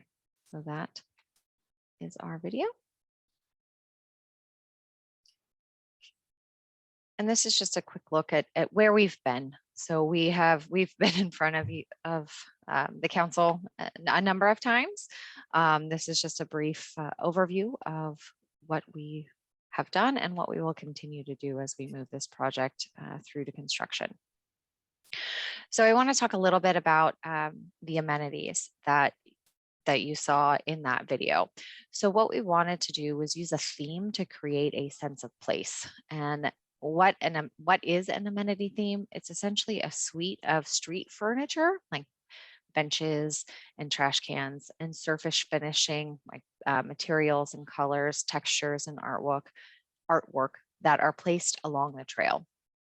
So how will it be applied? Using a combination of need engineering judgment, context, and budget, various amenities will be placed along the trail. So as you saw in some of those videos, you saw some benches. There will be opportunities to place trash cans, potential dog waste receptacles, things like that. So we did look at 3 themes, which were modern, rustic, and coastal. So taking a look at that before I dive into kind of the 3 different themes, this is what we are looking at as far as the opportunities for amenities along the way. So the ones that are in black dashed lines around the numbers, 2, 5, and 9 are really our enhanced project features. So those are the ones that were shown in the video, the golf or the tennis courts, the butterfly garden, the switchback ramp there at Carlton and 218. But we also have opportunities along the way to provide interpretive signing so people know where they're going. People can see that we're about to climb a steep slope, and at that point we'll provide opportunities to sit and take a rest, whether that be a seat wall, which is just a small retaining wall that you can sit on, or benches, different items like that. And the red stars are the wayfinding signs, so that will just let you know that you are on the FORTAG trail, and either the trail is ending or picking up at that location, and gives directions on which way to go. So this was a modern theme that we looked at. And again, as I go through and show these themes, these individual photos on these boards are not meant to represent, this is the exact trash can that we are looking at. This is the exact railing that we are looking at. This is just the general overall look and feel that will be provided through the amenities. So this was the modern. This was the rustic. So the rustic contained more natural looking materials like wood, the weathered steel, things like that. Then coastal. So the coastal brings in that more wave and free flow form. So it looked at a combination of both the modern and rustic, and it provides just a sense of being at the coast. So we did ask at the presentation that we gave to the commission, and the event survey was no one had voted for modern, or not voted, but sorry, no one had selected modern as their amenity theme that aligned best with their vision of the trail through Delray Oaks. Majority of it was coastal, with some rustic moved in as requested at that meeting. We extended that survey online and received, I believe 49 or 50 additional responses. And that result was a blend of coast and rustic. So the overall theme that we have decided upon is a coastal theme with more rustic materials. So really blending the two. So instead of kind of the concrete look, we'll add in more rustic materials like the steels and the woods. So where are we going from here? We are on the path to construction, pun intended. We are currently working on final design and incorporating the amenities along the trail. And we also wanted to let you know that you'll likely see some action along the trail corridor in the coming weeks. Don't worry, we are not out there constructing the actual trail. We are just continuing on with some of our geotechnical studies. So getting additional geotechnical information for the undercrossing, as well as potholing for utilities. So we can identify what that means is we drill a hole in the road, find where the utility actually is. And that way we can work with the utility companies to either relocate their line, or we can protect it in place. So there will be some equipment out there, but we will definitely come back and let you know when actual trail construction can be anticipated, and work through that process. So what to expect next? Be on the lookout for project update emails and e-blasts. If you're not on the list, there is a link here on this slide, which we can also provide hopefully in the chat or provide later. But it is easy to sign up. You just go to our project website and go to the contact button and you can learn more. If you have your phone out, those QR codes should still work. So you can scan those QR codes that are up on the screen and sign up for the mailing list right now. And we are very excited to invest in the community and see this through to the trail opening. So with that, that concludes our presentation, and just pulling up once again the website. Thank you, guys. Thank you. I just had an actual comment for Karen and the city manager. Is it possible for us to have that contact information up on the website? It's already on the website. Okay. All right. Thank you. So let's go out to the council. Vice Mayor Gagliotti. I just had a question about the tennis courts. I don't play much tennis anymore, but there was a question months ago about the orientation and how those who play tennis, I guess they generally go north-south, and now we're going east-west, and there was going to be some sort of mitigation that we were going to apply, or we were going to look into. I don't know. So whatever happened with that? So we did look into that, and the orientation of the courts are less north-south and east-west and more kitty corner. So it does provide it at a gentler angle to the sun. So in general, you shouldn't be looking directly at the sun where that location is. We are providing the fencing but we're not providing any screening. The existing trees that are up on the hill will still provide that shading and the additional screening, as we're not cutting them down because of the reorientation and the move of the tennis courts. Okay. I mean, for me, that works. I don't know. Again, I don't play much tennis, but we'll see. So I think the whole area looks really good. I mean, it's gonna be such a massive improvement to that whole area right there. So, you know, I think it's great. Thank you.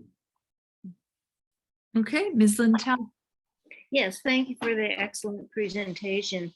I did want to comment on the underpass going across Canyon Del Rey. That is a major, major improvement and will certainly provide a lot of safety for pedestrians. And thanks again for being here tonight. Mr. Donaldson? Yeah, thank you, Mayor, and thank you for the presentation. I do have a few questions. The first one is, when will construction actually start? I will defer that question to Mike, as it's based on the funding.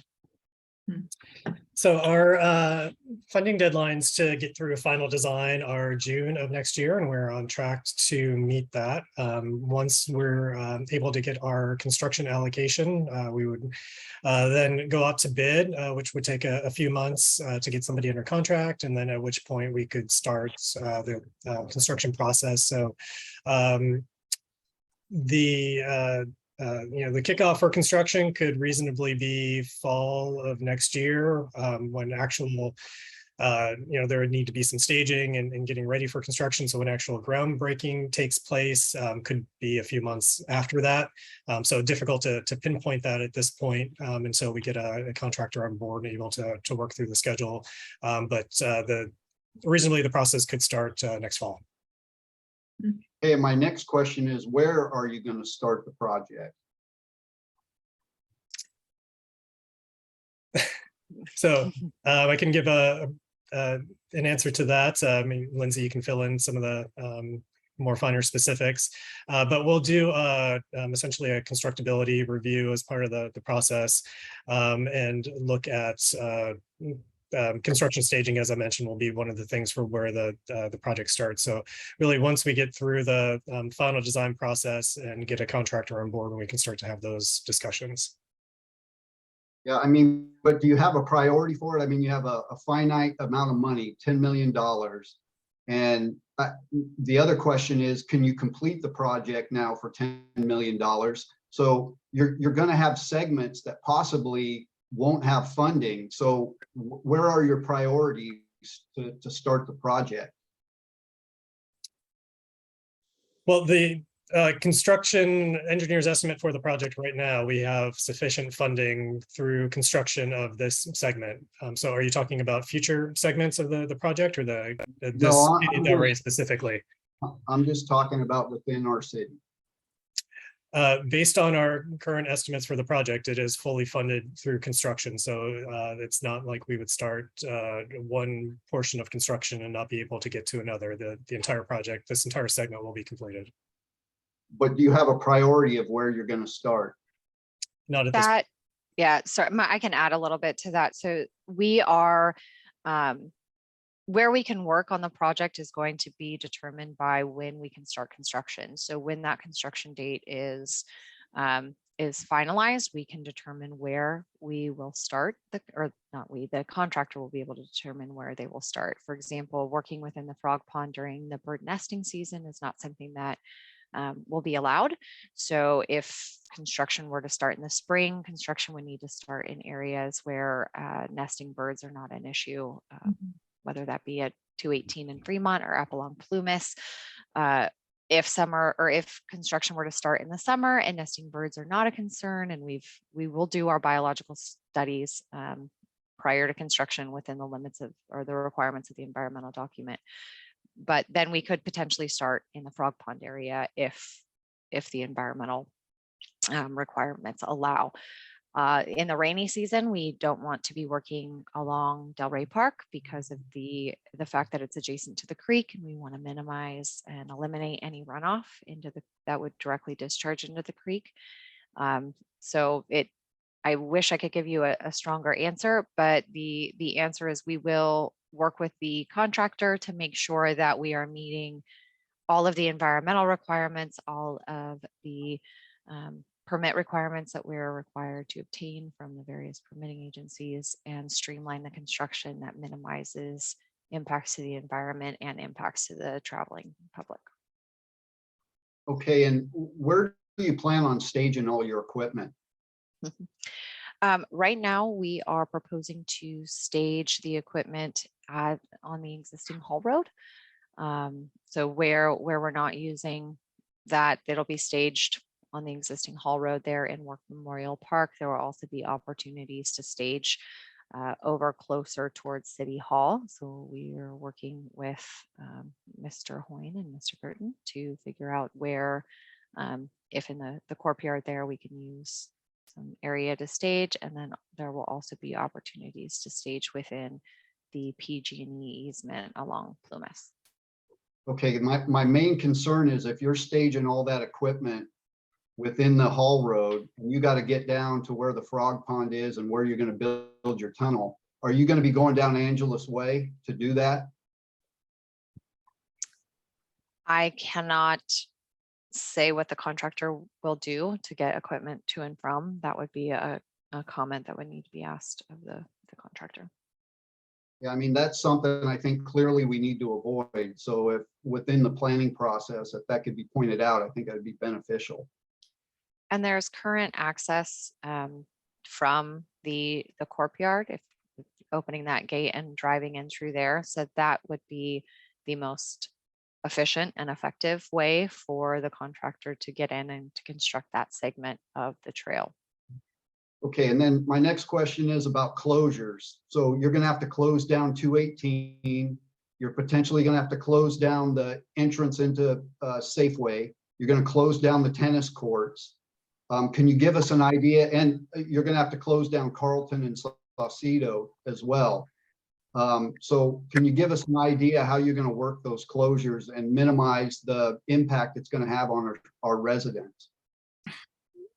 Sure, I can talk a little bit about that. Our intent is at the, currently we're in between the 65% design and 90% design, which at the 90%, we get a lot more of those details. And so as Mike alluded, that constructability review, that happens during this phase. And what we're going to be doing is working with our construction management team here at GHD and determining what exactly those stages and those impacts will be, and be able to further provide more detailed estimates of the amount of time that either delays will have to occur. In the most impactful is going to be the undercrossing. Because we are constructing a bridge. The current proposed staging plan is to construct that bridge into 2 halves. And luckily, right where we're doing this overcrossing, we have the existing MST bus stop on the south side that is not being used. And so that provides us with a lot more room to move over and utilize that pavement space to maintain traffic. So we are currently proposing to maintain traffic. During the construction, there will be periods, most likely night closures, where we will have to do some utility crossovers and utility cuts that will require 1 lane of one-way reversing traffic control, but those will be minimized to 1 to 2 nights. And then the overall traffic, you will be pushed north and then push south on the new, push north to construct the south structure, and then push south to construct the north structure. But we are intending to maintain traffic throughout the duration of construction. The Safeway driveway, luckily there, we are not proposing to do a significant amount of construction across it. Most of that is paving, which will be just slurry seal, a grind and overlay. So that's just a moving rolling closure. And then the paint, same thing. The curb ramps on either side, we may need to narrow it to ride in, ride out only. But we will maintain traffic as much as possible. Carlton, we have the benefit of there being a lot of additional room on Carlton. And so pushing traffic from where it is now over to the east side will offer more availability. We will have to work to have a compromise between pedestrians, vehicles, and cars. And so sharing the road may have to be a condition during construction in order to maintain traffic. But again, our intent is not to close any lanes of traffic for a significant amount of time. Okay, what about the construction that's in the Frog Pond? Now, are you planning on closing 218 for that as well? No. So that work, the construction that'll happen in the Frog Pond will primarily be staged we'll have to construct the south side and construct the bridge first, and then get under there and use that area to provide access to the Frog Pond, and use the shoulder to go down and construct within the Frog Pond, which is similar. If you saw some of the geotechnical borings that were happening a few months back, they closed down the shoulder in order to do that. Now, what about construction hours and noise? How do you plan to mitigate that and also get that information out to our residents? We will definitely provide a more detailed construction hours and noise messaging as part of our e-blast. So again, a plug for getting on our mailing list. But per the environmental document, we have to, we cannot have any noise happening after. It's in line with the city ordinance, but we can't have decibels above, I think, 50 dBAs during certain amounts of times. And so the contractor will be restricted to daylight hours. We will be working with Caltrans on the restrictions to the staging and the traffic control based on their requirements. But as far as noise, same with dust mitigation, we're required to mitigate all dust. So they'll have dust mitigation strategies in place, which will be left up to the contractor, but put in our specifications that they need to meet. And I am blanking at the moment on what our hours of operation are, but again, they are in accordance with the city's ordinances. Okay, and then you talk a lot about the savings that you got on the tennis courts, but you don't talk about the additional cost of converting what was a tunnel to an under crossing, or what additional funds are required to make that conversion? As while it looks a lot bigger and a lot wider, the constructability of it actually increases tremendously because of the existing soils that you have in this area with the sand. Liquefaction is a challenge, and that means just the soil will essentially turn like water and liquefy, and there's some there were concerns there. So in order to do the tunnel, we would have had to put in a casing to support the soils and then put the tunnel through, which adds an additional construction effort, which adds additional time and additional costs. So all in all, we did not see a significant increase in the overall construction costs when looked at the cost savings that we obtained throughout the corridor, it coupled with the bridge, the conversion from the bridge to the tunnel. So as Mike indicated, our engineer's estimate still falls within the existing funding that we have allotted for this project. Okay, and then the last question I have, I noticed on your video on the Carlton portion, it showed brand new fences on the backyards of the houses that are on Saucedo. Do you plan on building brand new fences for them? No, that is a blessing and a curse with these 3D visualizations. We can have so many details, but because of the existing tree coverage that's out there, we were not able to see the existing fencing, so we actually rendered those in, so they do look new. But no, we're not proposing to relocate any fences during construction. There is a provision in the specifications that says if fencing or existing private property is to be compromised or messed up or messed with during construction, that it has to be replaced in kind by the contractor. But per our plans, our grading limits do not impact those fences, and they will remain in place. Okay, and I actually did have one last question that's connected to that, but there's a house right on the corner of Carlton, right at 218. And I've never seen how the traffic is going to flow then from Work Avenue down onto Carlton. So if in the future you'd have a rendering of that and give us an idea of how that's going to change, I think that'll be very helpful. Yeah, we can definitely do that. We're just removing the right turn lane, so they won't have a separate right turn bypass lane. So you'll have to go to the stop sign, stop and turn right, but we've run truck turning templates and things like that. So we can put that into an exhibit and share that to show how that will work. Okay, thank you. You're welcome. Ms. Shirley. Thank you, Lindsay and Mike, for coming again tonight. Appreciate it. And as Councilmember Donaldson alluded to, we letting our residents know what's happening is going to be really important. I'm really happy you're going to have that email blast. I'd like to know what kind of interval that will be coming once we get rolling. And I want to tie this into our city staff. I'd really like, our city staff to be connected to that. And so the updates are on our website. So if people aren't connected to your email, they can go to our city website. I really want as much access for our residents to know what's going on as possible and to be as transparent as possible. So I have that comment. And I'm sure you will be, but I want to tie that into the city too. I have one light question for you. Pickleball on the tennis courts. Can you talk about that? Yes, we are striping the tennis courts for tennis and pickleball. So they will have the additional lane lines and the striping and allow for both games to be played.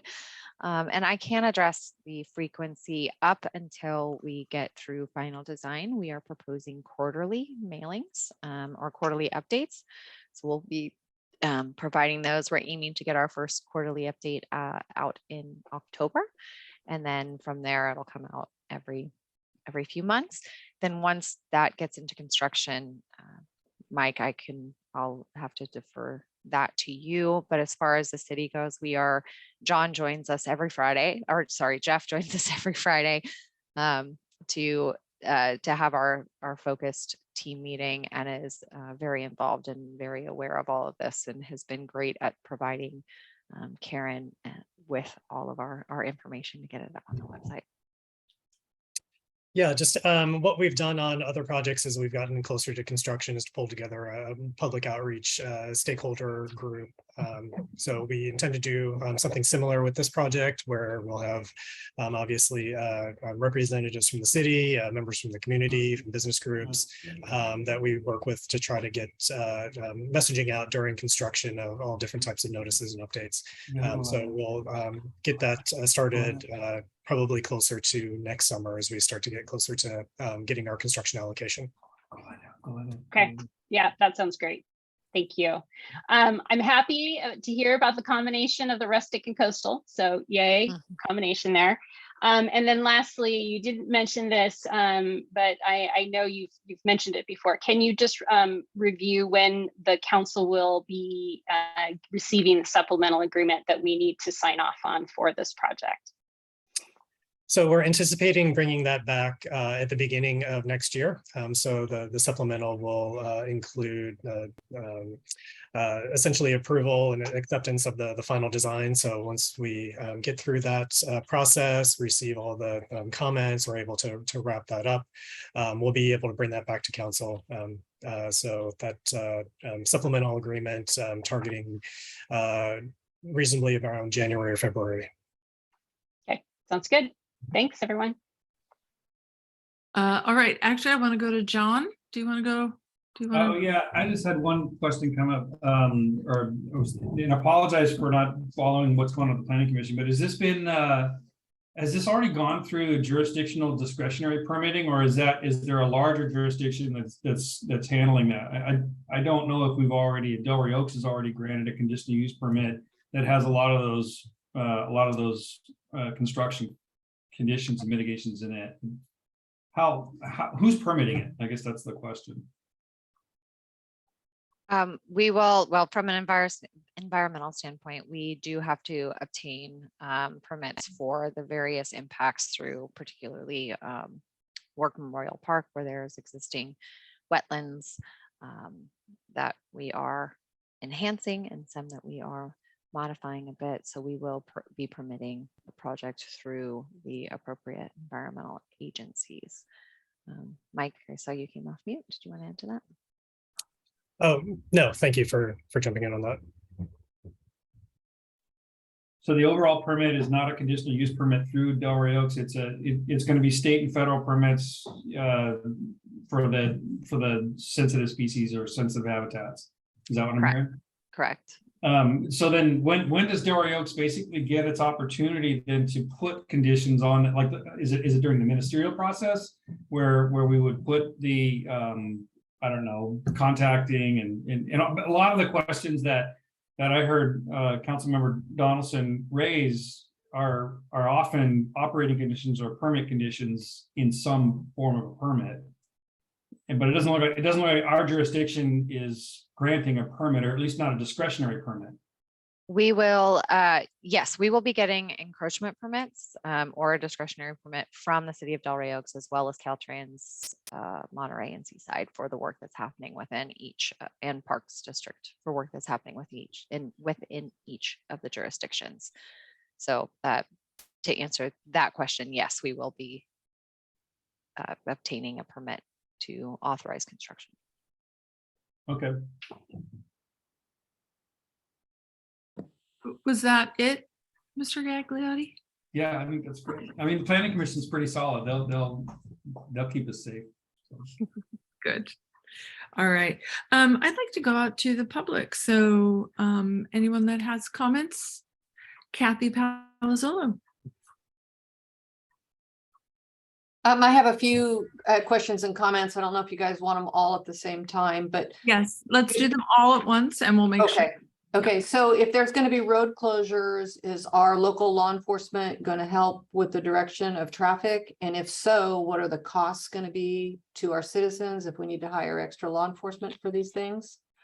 Also in the video, the very first portion of Carlton, I see this switchback where people are walking, but then the bicycles in the street, which seemed a little odd to me. I thought the whole point was to get the bicycles out of the street.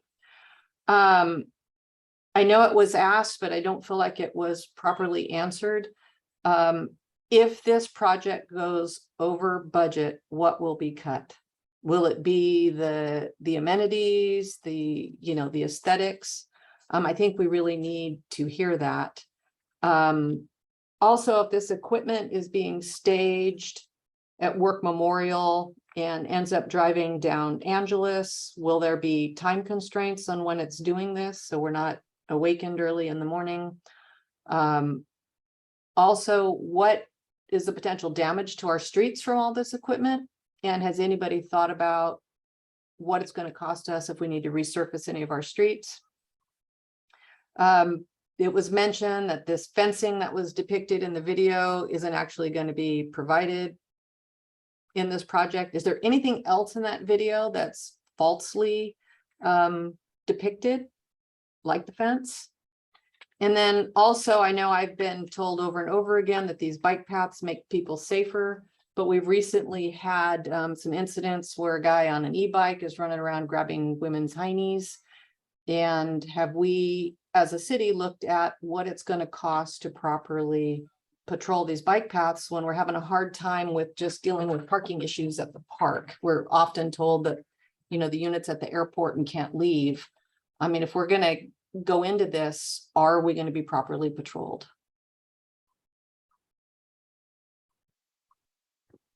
Okay. City manager or chief, would you like to address those, or what would you like to do? Well, I can talk quickly about the patrols and the parking and the e-bike incidents. As far as I know, a couple of these incidents didn't happen on any bike paths. They could happen on any kind of street. So it's hit and miss where some criminal is going to target women. So we'll respond just like we did on the one that we took, whether it's on the bike path or not on the bike path. And we're working closely with the neighboring jurisdictions to work on that. As for the parking down at the park, there have been a couple of recent perfect storms, and we're coming up with solutions, and we have come up with some solutions to properly put signage and properly train our officers, some of which, some of our reserves only work, a few days a month, and they may not realize that we've had a parking issue. So we try to do directed patrols, and we advertise that on our signboard inside our roll call, what our priorities are for the week. And also we've also put out extra patrols for the park in general, because as COVID is opening up, the park is getting more and more busy. There's new playground equipment. People are renting the park. Our park is extremely popular. So we're focusing our weekend patrols down at the park more and more. We have had those discussions the last couple of weeks with the supervisors. As for patrolling the bike path, it'll be a regular part of our patrols. We've worked with the design team to make sure that our police cars will have access to the bike paths in a quick manner. We are ourselves looking at e-bikes, which will allow not only our officers to patrol the trails in the parks connected with them, but they'll still be able to respond to calls throughout the city because of the speed and the ease of getting around in our small town on those. So if we had something at Safeway and we're patrolling in the Frog Pond, we'd be able to respond quickly. So I think you'll see us patrolling out of a traditional patrol car more, especially in the summer months when the park's busy.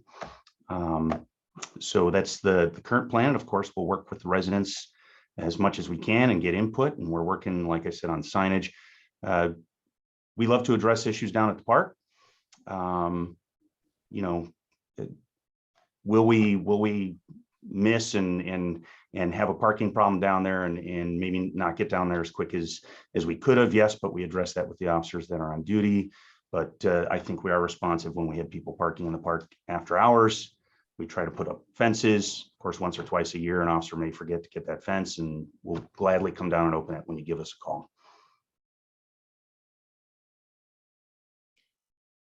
Thank you, Jeff. I think one other comment or question, or sorry, Mayor. No, please go ahead.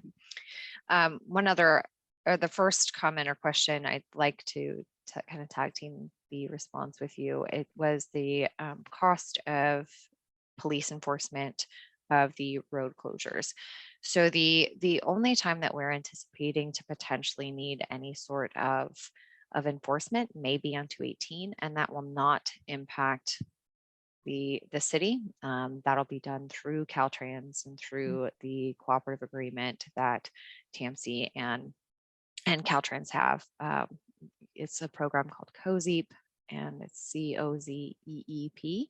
I cannot recall what all of the letters stand for, but it's essentially construction zone enforcement protection, where they partner with the Highway Patrol to come out there and provide controls and support for any potential closures. I don't anticipate that needing to happen on this project because, again, we are not providing full closures.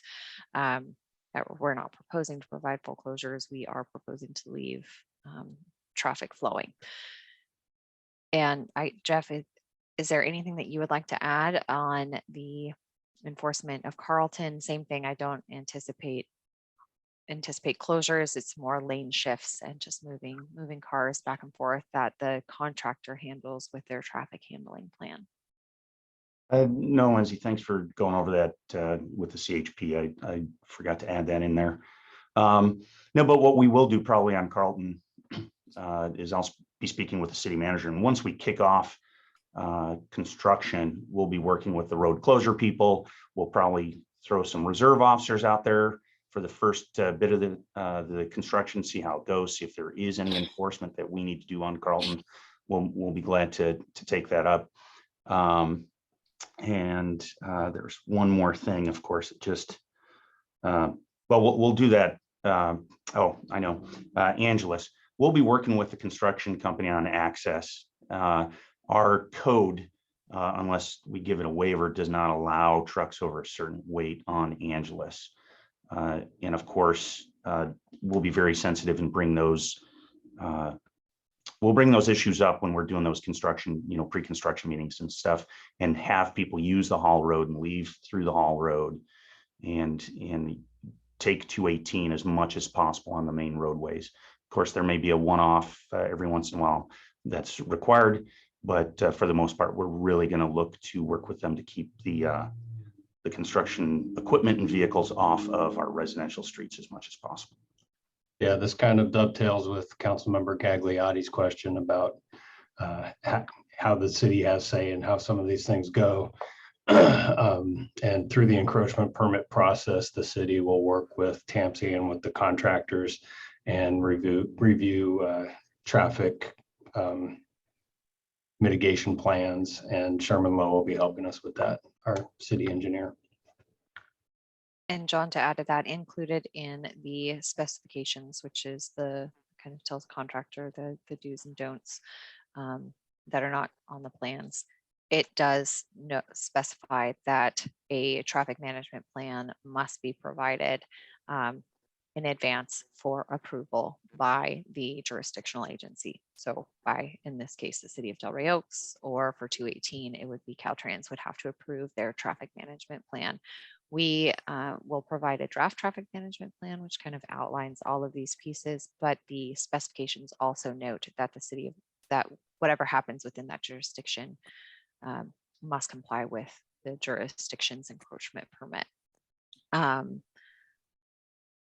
I think that addressed that comment. The second comment that I heard, Kathy, and I hope I'm characterizing this correctly, but on the video, the rendering for Carlton, there was a bike shown on the street at where the intent of the project is to pull bikes off the street. Yes, that's true. There is a 14% grade between Work and Carlton, which is really steep. And so in order to provide ADA access, we do have to provide that curb ramp. The class 1 pathway, the shared use path, does continue on off the road, so that switchback, but cyclists, particularly your road cyclists or cyclists attempting to make a left on 218 and continue up the bike lane to go towards 68, will have the ability to leave the class 1 facility and travel in a road. So the video does our best to try to emulate all roadway users. And so whether that be your recreational cyclists or your avid road cyclists. So we tried to show both, but cyclists will use that switchback ramp. And then that kind of ties on to comment number 6, which was the question about what else was, I wrote down falsely depicted in the video, and it's not falsely depicted. We do our best to simulate and to render what is out there with the tools that we have. So for example, all of the homes that are along the corridor in the video, those are rendered in homes. We don't walk through and walk down the street and video folks' homes and put those in there. So those are rendered in homes. The telephone poles, all of that, those are rendered in. So we take the existing conditions and put them into a 3D environment and do the best that we can to replicate what is existing out there and what we're proposing. I think the question regarding the damage to the streets and the time constraints for vehicles moving are the same time constraints that will be in place for heavy construction equipment. So the contractor will not be able to be out there at 6 a.m. Backing up their trucks with that loud beep, beep, beep. That will be restricted as part of the specifications and the work. Damage to streets, we are not, as Jeff said, we are required to meet the city's requirements on their roadways. So if trucks are prohibited, the contractor will not be able to unless they receive written approval from the city to do so in special circumstances. We are not anticipating damage to the existing roadways. The contract is written, again, that if damage is done, that the contractor is required to repair it at their cost. So there is a lot of incentive for the contractor to not damage existing facilities. And the last question that I have not addressed is if it goes over budget, what will be cut? I would defer that to Mike. Thank you. Yeah, as I mentioned earlier, throughout this process, we'll do a constructability review on the project and getting through final design, come up with a final engineer's estimate that will lead to a bid package that we'll put out to bid. And if the bids that come back in are higher than what our estimate is or the funding amount, then we just don't let the contract. We'd have to come back and figure out how we'd be able to move the project forward at that point. To the extent that we do receive bids that are within line and we select a contractor to move forward, we'll have a contract that sets out the agreed upon bid for the project to construct it. And as I mentioned before, our estimates are right now is that we do have sufficient funding plus contingencies to fully construct the project all the way through. So.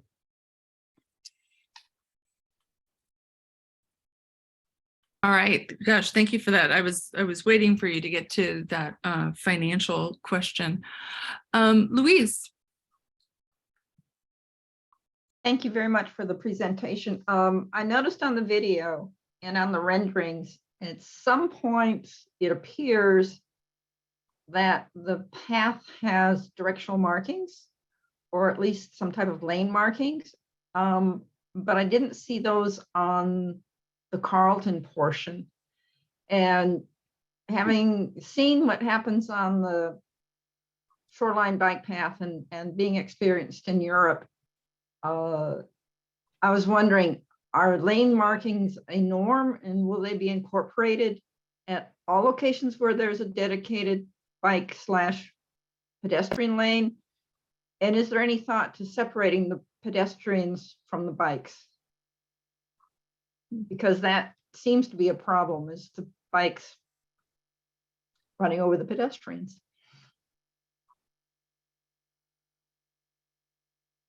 Wonderful. I will go ahead and take that. So the directional markings, the answer to that question is yes and no. We are not proposing to provide directional markings along the entire trail. So where we are proposing to put in markings is where we are required to per trail design standards. So in the renderings, you saw the markings at the curves. So we are providing the markings at the curves of the trail to let the users know that a change is coming, essentially. So we've got the edge line stripes if there is an object next to the trail. So there'll be edge line stripes if there's a railing or a fence, the center line stripe if there is a tight curve, and they'll also be coupled with warning signs. So it'll say curve ahead or the left curve or the right curve, depending on your direction of travel. We are providing markings for stop. So you'll see stop bars at any vehicular crossing, as well as a smaller, not the standard traffic sign, but the smaller trail stop sign. What we have seen in practice is when it is striped directional, people don't often use it, and it just winds up being a lot of information and a lot of material out there that isn't used, and it's not necessarily enforceable either. So markings along the whole trail, no, only at the specific areas. And as far as separating the bikes and peds, there was discussion about stating cyclists on the right, cyclists on the left, or pedestrians on the left, but with the width of the trail that we have, we cannot accommodate separated facilities for all of the dual crossings, or sorry, the dual directions. If there was if cyclists were separated, they would have to have almost separate facilities. We do provide the 2-foot shoulders. So we are proposing those will be stabilized decomposed granite, which is just that brown kind of fine material that'll be stabilized so it doesn't run off and cause all this rutting. We usually find that a lot of walkers and joggers tend to gravitate towards those areas because it's softer on your joints to run. But again, we're not providing specific dedicated facilities. Thank you. Scott. Can you hear me okay? Yep. Thank you for the presentation.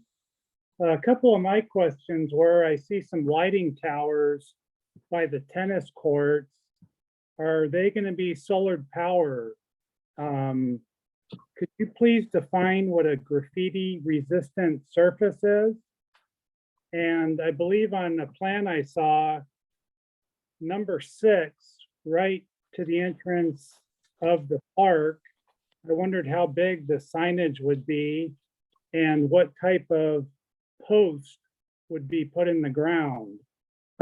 Also, at the intersection of Rosita and Angeles, I didn't see any striping or signage. So I just wondered what the proposed plan was there. And an estimate of pile driving and what is the purpose for that? And thank you for answering my questions. Thank you, Scott. You talked faster than my little pen could write, so I may come back and ask if I answered all of your questions, if that's acceptable, Mayor Kara. But as far as what the materials are for the items that we're using, that we were waiting to determine until we got the input on our theme. And now that we're doing this rustic coastal blend, it'll most likely be more natural looking signs. So a wood post with the sign. The sign will be, I'm going to just throw out some nerdy engineering numbers, but typically our stop signs are like 24 inches for vehicles, but with cyclists, they're around 18 inches. So that'll be roughly kind of the size of the wayfinding signs. So they will be smaller at those entries. If we are providing more informational and interpretive signs, those can get larger and be on more pedestals. But in particular, the question at the entrance to the park, it will be more of a smaller sign with the FORTAG logo, just indicating to folks that this is a continuation of the FORTAG trail and they're on the right path, so to speak.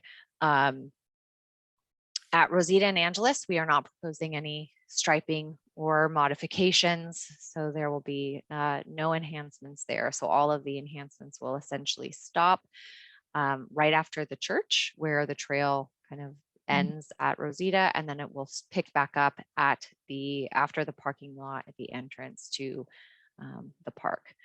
The estimate of pile driving, the pile driving is required for the bridge. In order to put the bridge in. It's also required for some of our retaining walls, just right there at 218. That will be limited per the noise requirements that I indicated earlier. So we will be limiting the amount of noise that can be made for daylight hours. We did take a look at what the potential impacts would be to the surrounding environment, and we do not believe that there will be any impacts from that noise other than it being noisy during the day. But we will obviously work with the city to make sure that notifications are going out and it's getting out there that when that noise is going to occur. It'll happen twice. So once for the south side structure and then once for the north side structure. And when I say once, I don't mean one day. It'll determine, the contractor will have to determine how many days the pile driving will have to occur for each portion of the structure, but they'll be delayed by, I would assume, several months to construct the south side structure and then the north side structure. And Did I miss one? Resistant surface? The graffiti resistant surface. So again, I can't give you exactly specifics of what that's going to be because we were waiting to get our theme. But for example, if we're doing seat walls, the graffiti resistant surfacing would include, it's a special coating that allows kind of scrubbing of graffiti to be washed off easier, but then it also includes the little metal tabs that go along the seat wall, so that way your skateboarders or things can't ride the rail. But that'll be the same. The coating will happen along the underpass, so that way if graffiti does happen, it can get cleaned off easier. But what that looks like depends on the material that we use. So if we're using the mosaic tiles on, let's say, the butterfly and the butterfly garden, that'll be different than what would happen if it was just stamped concrete at the undercrossing. And solar powered lighting? Yes. We did investigate solar power lighting, but because of the CCTV, we needed to hardwire. So that kind of light post and that bulb that you saw at the butterfly garden was not a light post. It was a light post, but all of that accoutrement on there was the CCTV. So we are proposing to put CCTV there at the butterfly garden, tennis courts areas, and under the undercrossing near Frog Pond. And then the solar, due to the kind of the cloud cover that this area experiences, we would not be able to maintain adequate lighting during the winter months. For those extended periods of darkness. So we did have to go with a powered option for this area. We are still pursuing a solar option for the rectangular rapid flashing beacons that are on 218 right there at City Hall, because those are pretty much clear and don't have a lot of tree cover, but where we're proposing to put lights do have some tree cover and wouldn't get as much light as we would need.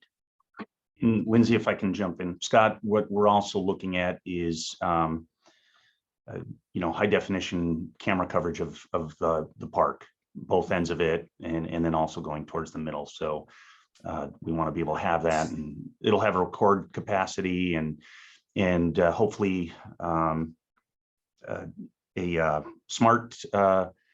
smartphone or tablet access for the officers, and we're putting in some tablets in the cars that we're hoping to incorporate into that, so they can, if they're in one part of the city, they can check out those areas too when they're doing reports or something like that.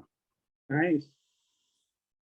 One last comment is there was some recent construction work done by Chili's, and they had to deter traffic, and that didn't go over so well. It was a small backup, but it happens real quick. So Best of luck with traffic mitigation. I hope it goes smoothly. Thank you. Thanks, Scott. John Uwe. Thank you, Mayor Kerr. And thank you so much, Mr. Zeller and Ms. Lindsay, for joining us again tonight. So thank you for allowing us to select the amenity theme that our community prefers. I just have a question about the amenity theme. Will the whole FORTAG have the same amenity theme all throughout Seaside, Marina, Monterey, and Delray Oaks? And my second question is, which is on a little bit of a tangent, what other TAMC projects have you completed in the previous years that TAMC is really like very proud of? That's my question. And also another, if you can clarify one thing, because in my conversation with other residents, some mentioned that the FORTAG or TAMC was the same developer of the bike trail along or in the middle of Fremont Avenue on the Monterey side. So if you can clarify that to us, so I would really appreciate it. Thank you so much. Sure, I can start, Mike, with the theme. Certainly. So the overall theme of the project and the amenities, there is a guiding kind of amenities and theme document that was produced as part of the environmental process or environmental project. And we are incorporating elements of that, the wayfinding that would be envisioned to be incorporated throughout the whole 28 miles. The various amenities and opportunities to connect with nature and to stop and sit and rest would happen throughout. As far as the caustic rustral theme going through the whole thing, I can't say, because again, it's everyone's jurisdiction. But the hope is that this will set the precedence and the vision for the entire trail. Mike, did you want to add to that? Yeah, just we do have conceptual design guidelines for the FORTAG trail, and the idea is to make it so that when you're on FORTAG, you feel and you understand that you're on the FORTAG trail. It's meant to be complementary to the built environment. So going through different communities, jurisdictions, natural open spaces, it could look different. We could have boardwalks in certain areas and paved trails in other areas. But the idea is to try to develop a consistent theme, even though there may be some variations on that. Thanks, Mike. And one of the things that we were talking about is kind of the FORTAG undercrossing and how that kind of ties in to Delray Oaks and to the Frog Pond. And so that will be unique to this area. And that's what makes this trail special, is that it provides the opportunity for communities to really make a unique experience through their own community and highlight some of the great things that these coastal communities have to offer. And so the intent of FORTAG is to highlight those. The question regarding TAMC constructed projects to be proud of, I don't work on every TAMC project, but I do say that I am very proud of the Holman Highway 68, Highway 1 roundabout right there near Chomp and Pebble Beach. That one is one that TAMC was very involved with, and GHG was involved with, that we are very proud of. That was going to be my example as well. And then Fremont Boulevard, I can say that GHD did not work on that project. We were not the engineer, but Mike, I'll have to defer to you for TAMC. That was a City of Monterey led project. We did provide, TAMC did provide some funding for the project. The program is called the Regional Surface Transportation Program. We do both competitive as well as what we call a fair share, where a certain amount goes to each of the local jurisdictions based on lane miles and population. So the City of Monterey did use their fair share portion of Regional Surface Transportation Program funds, which they have discretion to put towards eligible projects. And they also did receive a competitive grant of those same funds.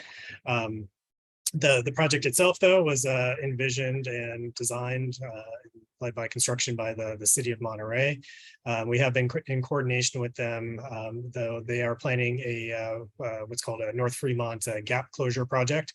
So it would bring that Fremont medium bike lanes up to Canyon Del Rey and would connect into the beginning of the FORTAG segment. So I've been working with the city to make sure that we're coordinating our plans for that. Thank you. Thank you so much, Mike and Lindsay, for your patience and for enduring all our questions tonight. Thank you. Thank you, John. Any other public comment? Okay, I'll bring it back to the council for last comments before we let them go. Vice Mayor Gagliotti? Okay. Ms. Lintel? No further comments, thank you. Okay. Mr. Donaldson? Yes, same for me. No further comments or questions. Okay. And Ms. Shirley? I'm excited. Thank you.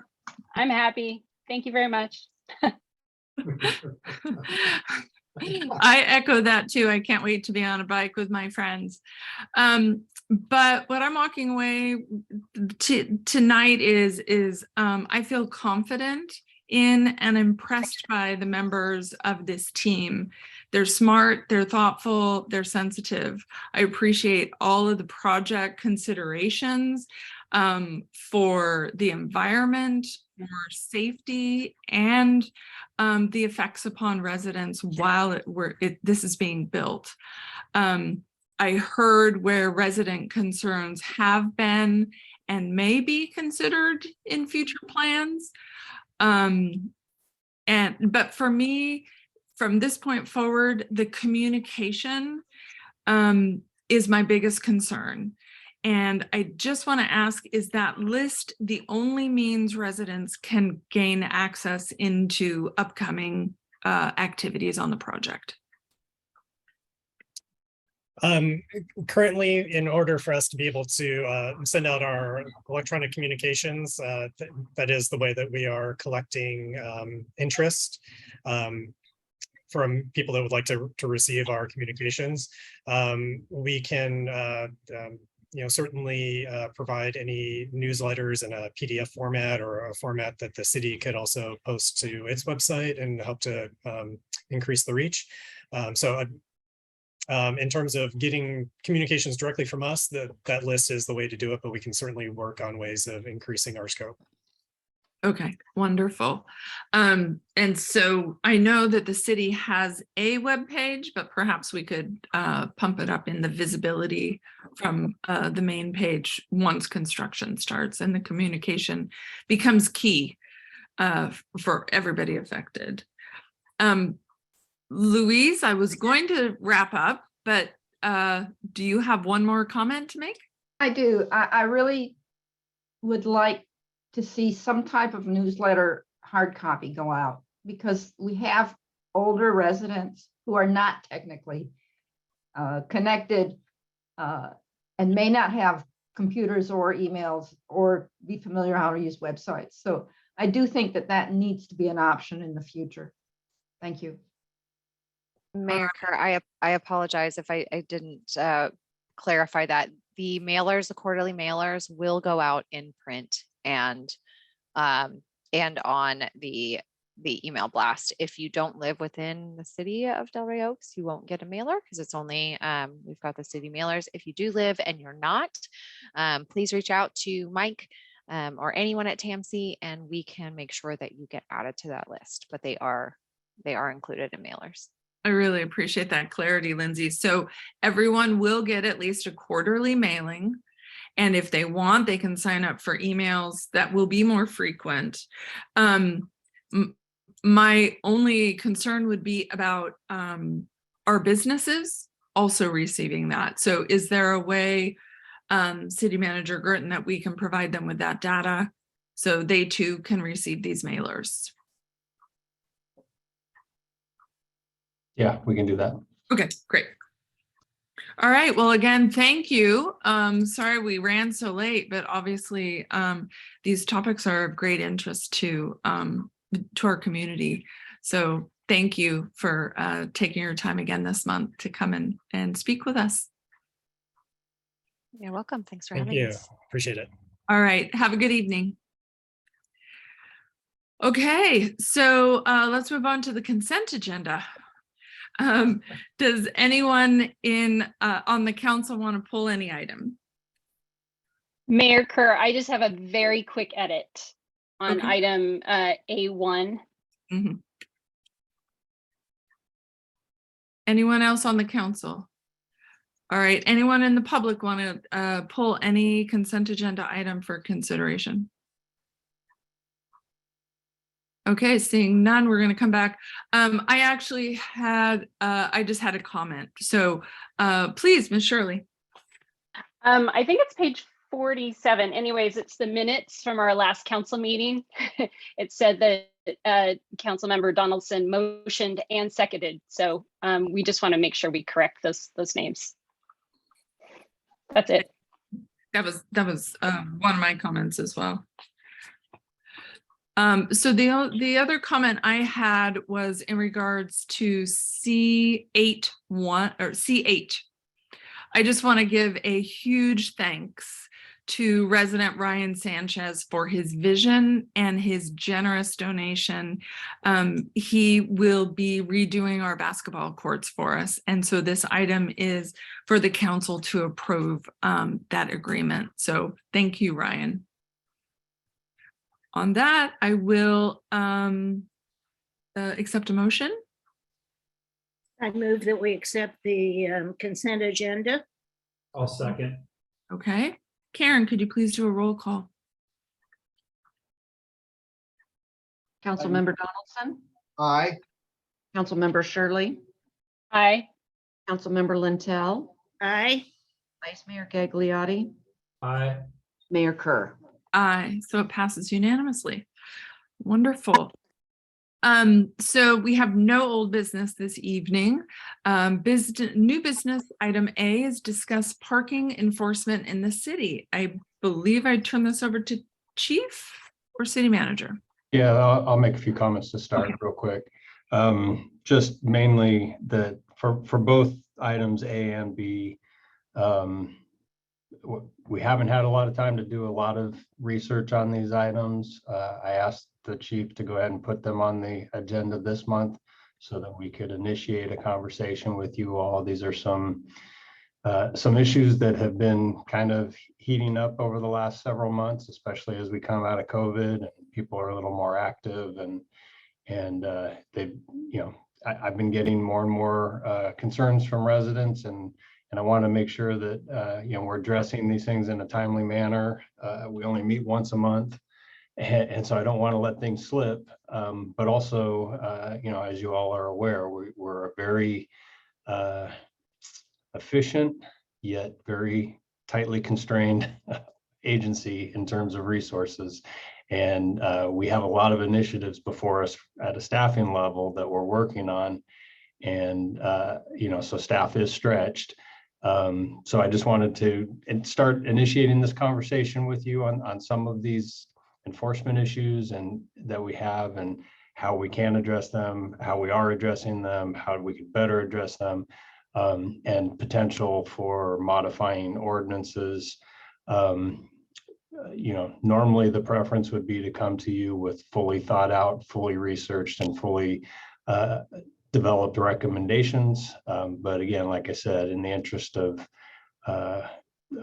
kicking off the discussion and letting you all know some of the issues that we're hearing from the community, and then also letting the community know that we're hearing from them, we're hearing what they're saying, and that we take these things seriously and we want to address these things in a timely manner. That's why we're coming to you a little prematurely on some of these things, but I want to gauge the council's desire in terms of actually allocating staff resources to some of these issues. Because like I said, we are kind of tightly staffed and staff have full plates. So these are issues where really, we want to address things. We want to have a lively, vibrant community, but we also want to have some abilities to address some issues that come up in terms of that, especially as we come out of COVID. And for our law enforcement folks who help us enforce some of these things, they have constraints with what they can and cannot do. And so Jeff's going to talk about some of the ways that we can maybe give them the tools that they need to be able to better respond to some of these issues. So with that, I'll turn it over to the chief. Thank you, boss, mayor, and council. Thank you very much. Like City Manager Girton said, we don't have a lot of specifics that we did research on. And part of that reason is, A, we just want to start the discussion and get input not only from the council, but community. Number two, there's so many different routes we can go. We would like to narrow the scope down with your input before we go researching different ordinances and writing up ordinances and bringing something back that is a recommendation from staff. So first, when it comes to public parking, we get numerous parking complaints throughout the year, whether it's a simple handicap violation at Safeway or parking in a red zone, things like that. But one of our major parking complaints is 72-hour parking. So this is not just a 72-hour parking issue. This is a parking citywide issue to look at. Part of that was down on Angeles. Those things can be remediated with signs and striping on curbs and things like that. And that's related to the park as well, which is also related to the noise ordinance. And that's why you're seeing both of these issues in an informational manner, because they do all interact. So when it comes to 72-hour parking, our ordinance is vague, to say the least. And there is not a lot of guidance given in our 72-hour ordinance for our officers to take enforcement action, which leads to frustration of neighbors when they see that we really don't do anything. Well, it's not that we don't do anything. We do as much as we can under the ordinance. The ordinance is very difficult for our officers to enforce. I'll give you an example. It says you can't park or occupy the same space for more than 72 hours. A lot of times what people will do is they will move their car 5 feet after we mark it or mark where they're parked. And since we don't observe these cars for 72 hours, they say that they did in fact move their car when it's just moved the space of a couple of feet. Now, vaguely, we might be able to take that and interpret it as, well, it's still occupying the same space, but unless we can prove that it was there for 72 hours, the vehicle is shown to have been moved. That's a difficult case to prove in court, and it will lead to tickets being thrown out and such. So for the 72-hour parking ordinance, there are different tools we can use. One is movement of the vehicle. Now, the way we can enforce that or give that more teeth for our officers to enforce is once a vehicle is parked for 72 hours, the vehicle has to be moved 50 feet or 100 feet and can't occupy any space within 100 foot of the previous parking space. So that is something that solves that problem. Now, does that make it difficult for residents who park in front of their house on a nightly basis? Yes, it could. So we have to look at how the law is written. We would work with the city attorney, and I've had brief conversations with Alex about that. Part of that could be solved with a parking management program, similar to some of the things that the city of Monterey does. Can we give out permits for vehicles that are registered to that residence that doesn't require them to move the vehicle 100 feet or 50 feet or whatever that possibility is? Can those residents also get guest parking, for, limited amounts of guest parking passes that they could put up in guests who come from out of state or something like that? Then there could be a residence waiver, a complete waiver for overnight parking, as long as the vehicle is registered to that particular residence. So there are a lot of different ways that we can tweak the ordinance that would solve some of the problems of people storing. And that's basically what our 72-hour ordinance, it prohibits the storage of vehicles on public streets. So whether it's a parking program, whether it's a one size fits all, which there are no recommendations.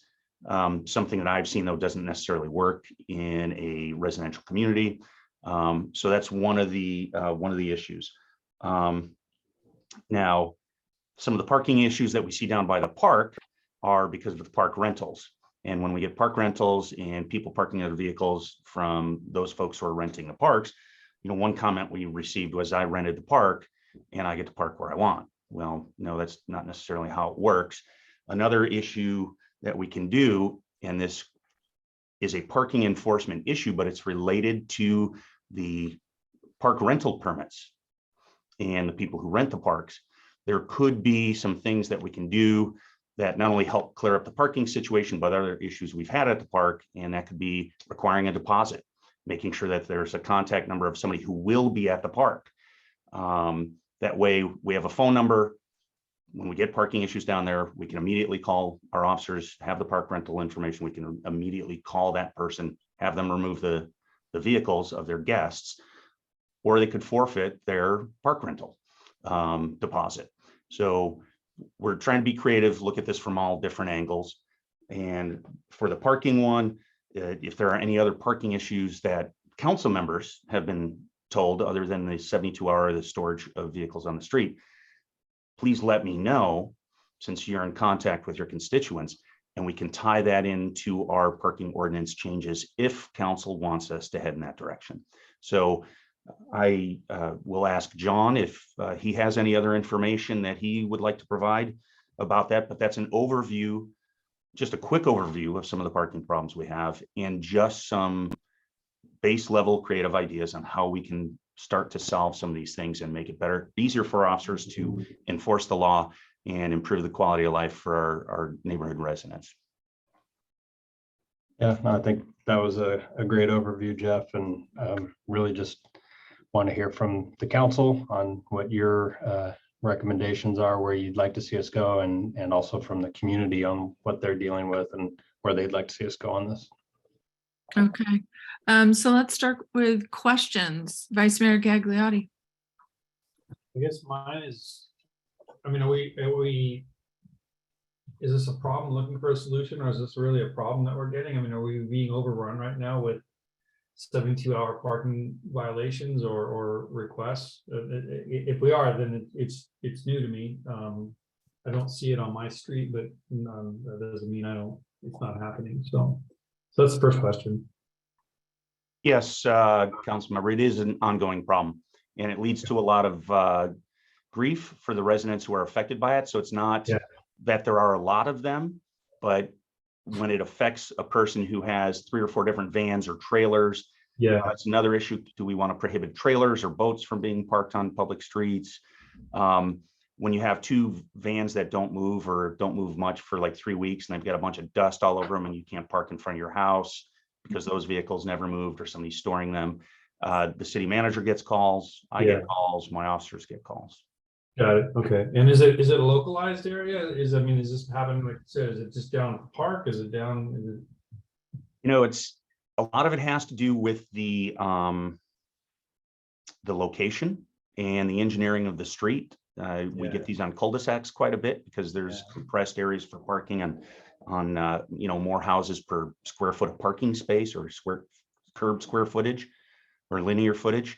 And then in some neighborhoods, depending on how streets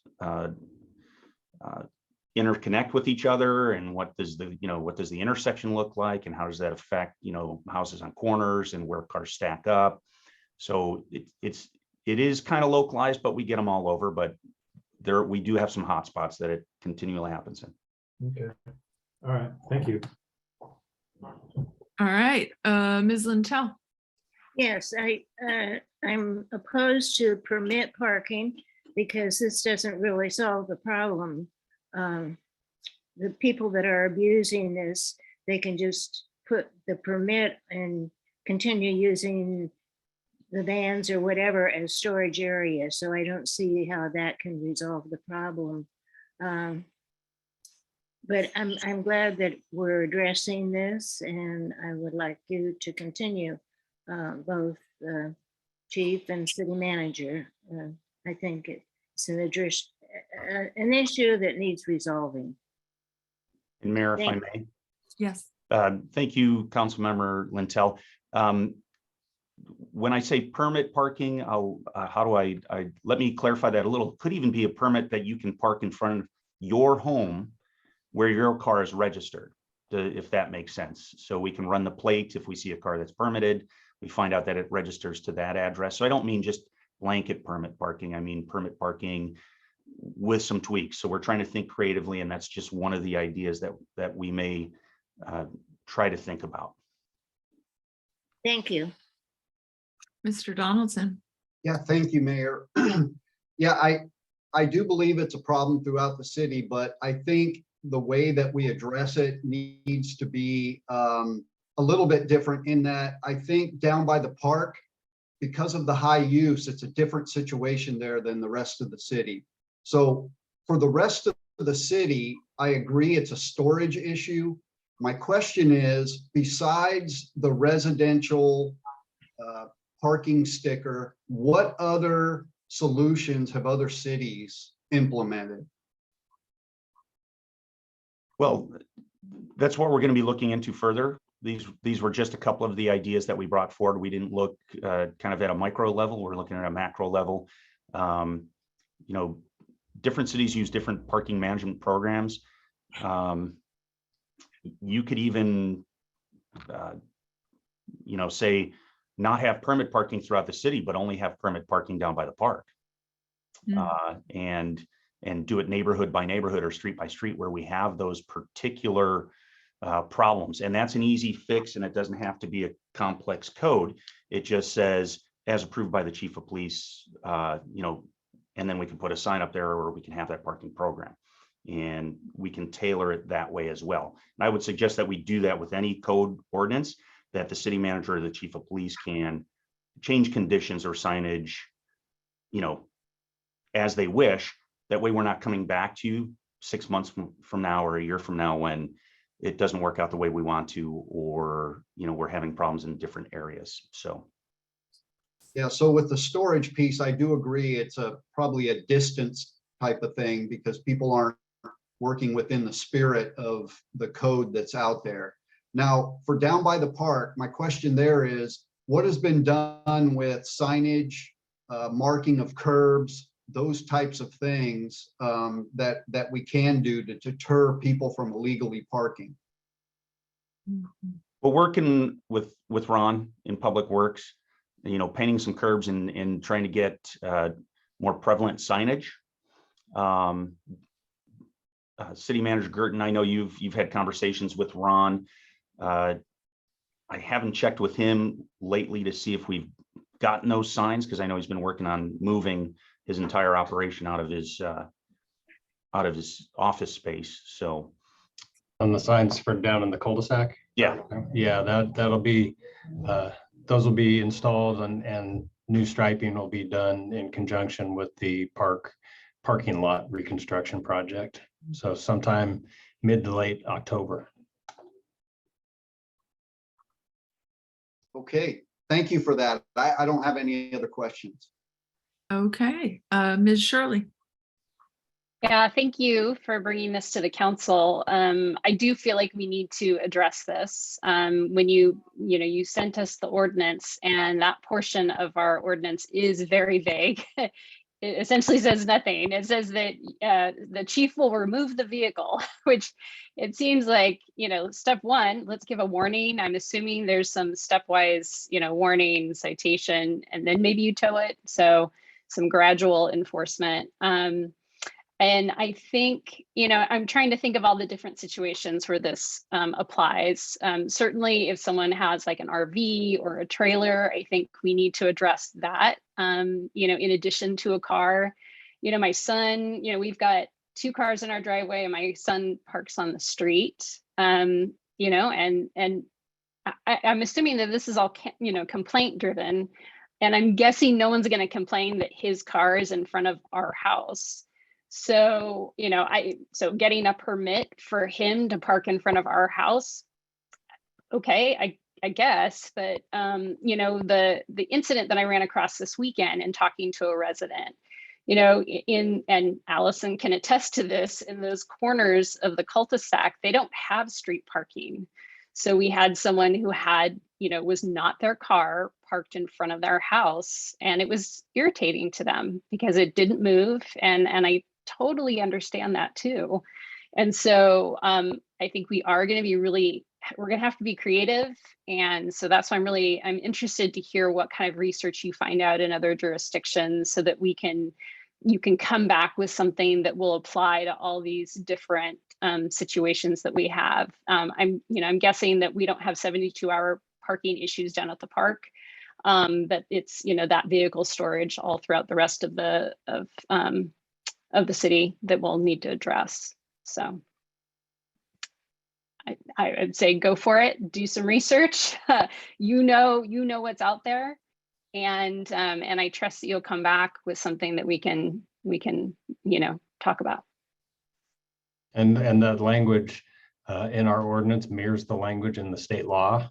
So actually the state that came up with that creative language for us. And but we do have a process, and it's a progression, and it starts with a warning, then a citation, and before we get to towing. And I actually discussed with the mayor earlier today, we have had a couple incidents in the last month or two where we have had to tow a couple of cars, and it's generally because you're correct, it is complaint driven generally, and they were cars that were parked for a long time, and the tags had been expired in a couple cases for years, and nobody responded to the warning, nobody responded to the citation.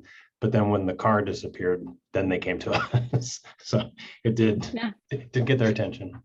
Yeah, I think I know actually which car you're talking about. I run by it and it was now gone. So, yeah. So, okay. Thank you for addressing this. I appreciate that. Thanks. So I agree. I think one size does not fit all and won't work. Like Councilwoman Shirley says, I am on a cul-de-sac in the little apex. I have no street ownership.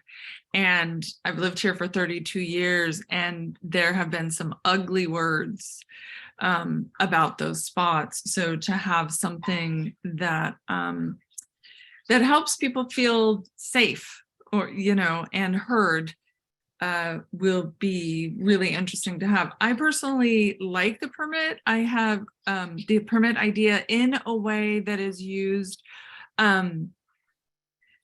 similar to, I don't know if everybody knows, but the police, you can call them and you fill out a form and you let them know when you're going on vacation. So they know, that no one's there, or if they see something or if they hear something, they would know. So something similar to that. So one example is, if somebody goes on vacation and leaves their car in front of their house for 2 or 3 weeks and we haven't seen any movement.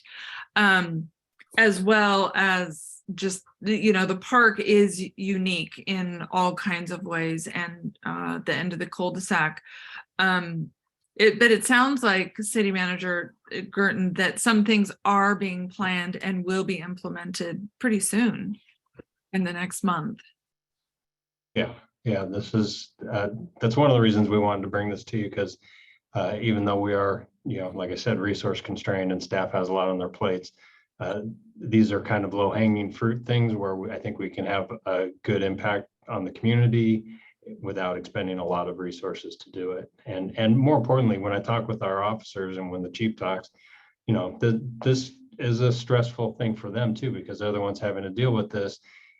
And what do they enforce? Because as Councilmember Shirley pointed out, the language is very vague and they can only enforce based on the laws. And if the law doesn't give them any tools or any teeth, then that's a stress level for them as well. So we can help them out as well.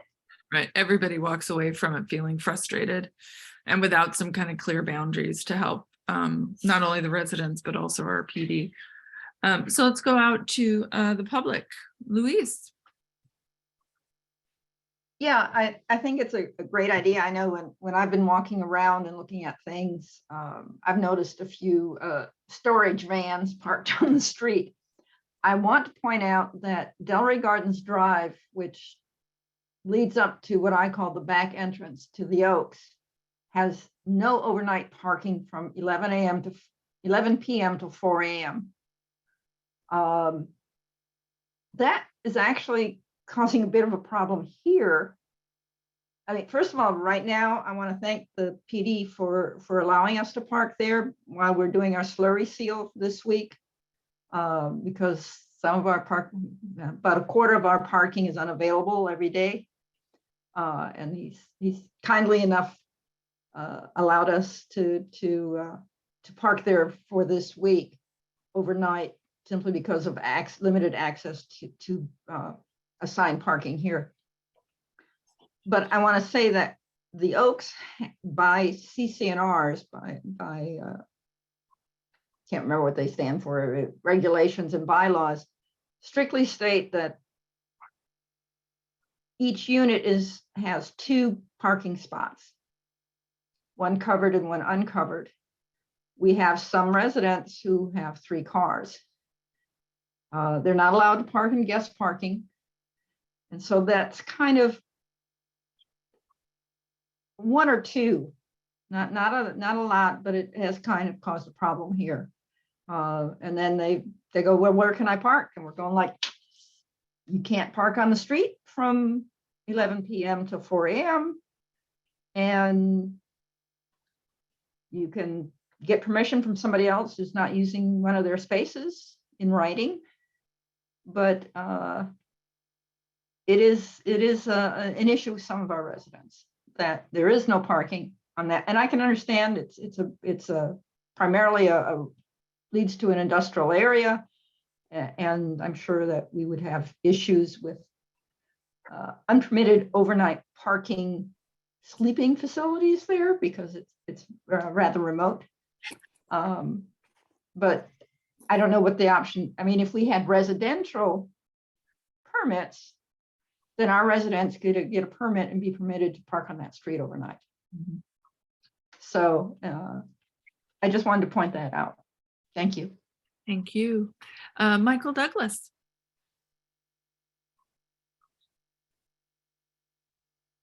Thank you. Sorry, let's see. Thank you, Chief Hoyne, for bringing up this issue. I don't think it's, I think it's a good issue to discuss. I've got a number of questions / points about it that I just like to bring up. Our house, for example, happens to have street parking for 3 cars. As mentioned before, others don't. I think that it certainly is an issue for how much street frontage you have, has been brought up by the mayor and Councilman or Councilwoman Shirley.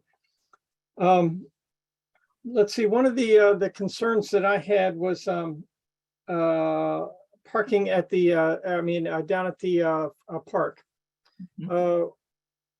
I happened to have an event last weekend, and at the park, we were using the east side of the park, and we had a lot of equipment and things to haul over there. And of course, it's a long walk from along that dirt road from the parking area if you're if you're carrying something heavy. Similarly, it's not that much shorter, even if you park as you saw me parking over there at the other side. It's not that much shorter.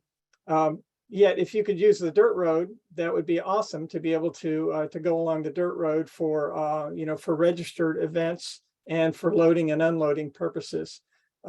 So if that's not allowed, which I don't think it is, because the sign says no authorized vehicles, maybe we ought to think about doing that for people that have events at the east side of the park.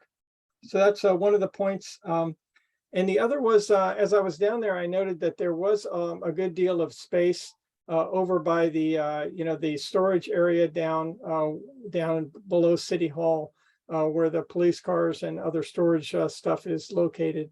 And I wondered, would it be possible to consider building some kind of small parking area there to alleviate that issue of parking? And you could access that through the other side. And then the third issue, sorry for having so many, this will be my last. The third issue was that I understand that the FORTAG trail is going to go along there and impact that dirt road and the parking along down in that area near the park. So what are the plans for when that happens? So thanks a lot for considering my concerns. Thank you. Ryan Durham. Hi, good evening, everybody. I'm glad to see this issue being brought up because as someone who's lived adjacent to the park for well over a decade, I've seen quite a few issues in related to parking. I just wanted to point out that, at least from my perspective, it's not so much Delray Oaks residents that have been causing a friction down there. It's more people that come to use the park from outside the area. And specifically, one area is when during the Little League baseball season, that brings a tremendous amount of traffic into Angeles Way. And from our experience, those individuals tend to kind of just park wherever they feel like it. And just to let everyone know, I don't think having red curbs is really going to deter anyone, because we've had them here for years and people still park into the red to the point sometimes where they're actually kind of almost blocking driveways, or so they sometimes actually do block driveways. And so just this year we had something, I mean, it almost led to some physical altercations down here. And I don't know if people have that perspective when they live in other parts of Delray Oaks, but it could be something that could really, be a flashpoint and be dangerous. So I think there needs to be, in addition to signage and painting of curbs, there has to be some type of deterrent in terms of enforcement, which, getting a warning, I guess, is okay if it's a resident and it's a long-term parking issue. But if it's, a 2 or 3 hour baseball game and they're blocking a driveway during that time period, I don't think a warning will suffice. And there has to be, in that case, a vehicle being towed or being ticketed, to be a deterrent. So it won't happen, anymore. And just a quicker, and also just letting, and I know that our officers, they do have a tough job, but knowing that it's important, especially during peak times of the year, like when there is the baseball season, to maybe kind of increase patrols to come through and kind of take a look at that, because it does quickly get out of hand. Thank you. Thanks, Ryan. Kathy P. Yeah, I would like to echo what Mr. Durham said. I too live on Angeles, and some of the events that happen at the park create a huge parking issue. And some people don't understand, okay, your driveway's being blocked, big deal. But sometimes you have limited amount of time to get your chores done, or if there's a medical emergency, or, we have the right to leave our homes when we want to. And there was an event last year where we were trapped for about 3 hours. The law enforcement wasn't available, and there was a lot of arguments. I didn't feel like it was really my responsibility to have to go to the park and hunt down the people that were doing this. They were angry when I got there. I didn't like some of the comments that were made to me. We just shouldn't have to put up with that. One of the things I think the city council and the city needs to consider is, what can we accommodate? If we only have X amount of parking, maybe we shouldn't allow larger events. I mean, we have to realize what our infrastructure is and what it can handle and what it's doing to the residents. It's just not fair for people. I can't go to the grocery store on some weekends because I won't be able to park my car when I come back. Or I have to call somebody and say, hey, go park your car in front of the house because I'm going somewhere and I need to be able to have parking when I come back. So we're jockeying cars. And it's just, maybe a permitted spot for some of the residents along Angeles where everybody has 2 permitted spots in front of their home. And you can just put something in the window, if you have guests or whatever, but something needs to be done, because it's not fair that we're held hostage in our homes. It's not fair that we can't have company on the weekends because there's no place for them to park. I would like you guys to consider some of these things. And I'm happy to sit on any kind of board or group or whatever to try to come up with some stuff. I do think what Ryan said was really true. Warnings are great in some situations, but like that day, people needed to have their cars towed. Word would spread quickly and people would be saying, hey, when you're at Delray Oaks Park, you need to follow the rules. And I think that would solve a lot of our issues. Thank you.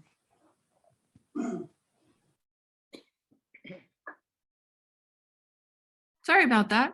Thank you, Kathy. Joanne, you're next. Hello, can you hear me? Yes. Yes, my name is Joanne Davison and I live on Angeles Way, close to the park.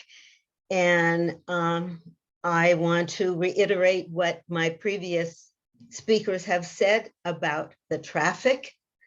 Sometimes on a Sunday night, I can't even put my garbage cans out because there's cars parked in front of my house and there's no room.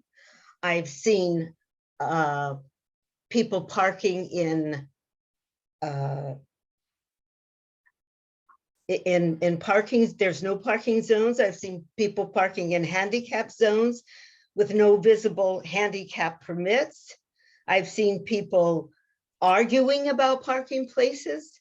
I've seen people getting angry. I've seen people come down Angeles Way with loud music, their windows rolled down, racing on Angeles Way. Every weekend, we are subject to noise traffic that disrupt the tranquility of our neighborhood and the quality of life. And I believe that when the park is rented out, they get an accurate number of people because the parking is not adequate at the park. People speed, race, yell if you tell them to slow down, and they get angry. It seems like the city wants to make our park the next venue of entertainment on the peninsula. We need more rules, we need more regulations, we need more police to help us and to change the chaos that is being caused down here. Thank you. Thank you for listening to me. Thank you, Joanne. Scott. Thank you. In regards to the current parking situation, what I will say is when the park rented for big events over there, the parking lot fills up fairly quickly. And I don't know how to describe this, but all I can say is some people are lazy. They start double, triple, quadruple parking in the parking lot. It's gridlocked completely. One of my main concerns is having emergency vehicle access. With some of the parking problems we have, if a fire truck needed to come down here and turn around, you couldn't do it. You'd have to back out. I do agree that we need at least 1 or 2 residential parking spots for homeowners impacted by this problem. And that's all I'll say about this for right now. Thank you for putting it out on the table for discussion. Thank you. Thank you, Scott. Susan.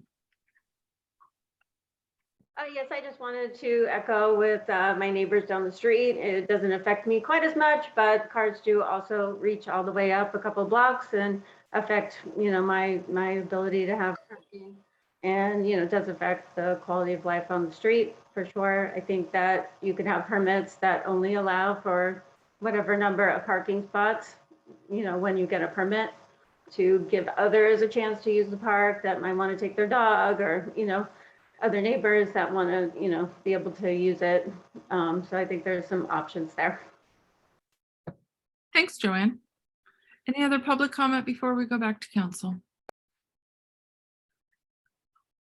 Okay, seeing none, let's come back to council. Any last minute comments? City Manager Gurton, do you need us to vote on direction, or are you just getting a feel? Just getting a feel, just consensus, and I think we got that. Okay. Anybody have any last minute comments? Mr. Gagliotti? Okay. Ms. Lintel? Yes, I think various areas of Delray Oaks require different kinds of attention. In some cases, a permit perhaps is required, but an overall issuance of permit will not alleviate the problem of people using the street as a storage area. And so I think the fact that there the chief and the city manager are addressing different issues in different locations is extremely important. And I would like them to pursue this, and perhaps like the chiefs mentioned, find out exactly what some of the neighboring communities are doing to alleviate this problem. Thank you. Okay, thank you. Mr. Donaldson. Yeah, thank you, Mayor. And Ryan kind of alluded to it, but people outside of Angeles and the A cul-de-sacs really don't have an appreciation for what they're dealing with down there.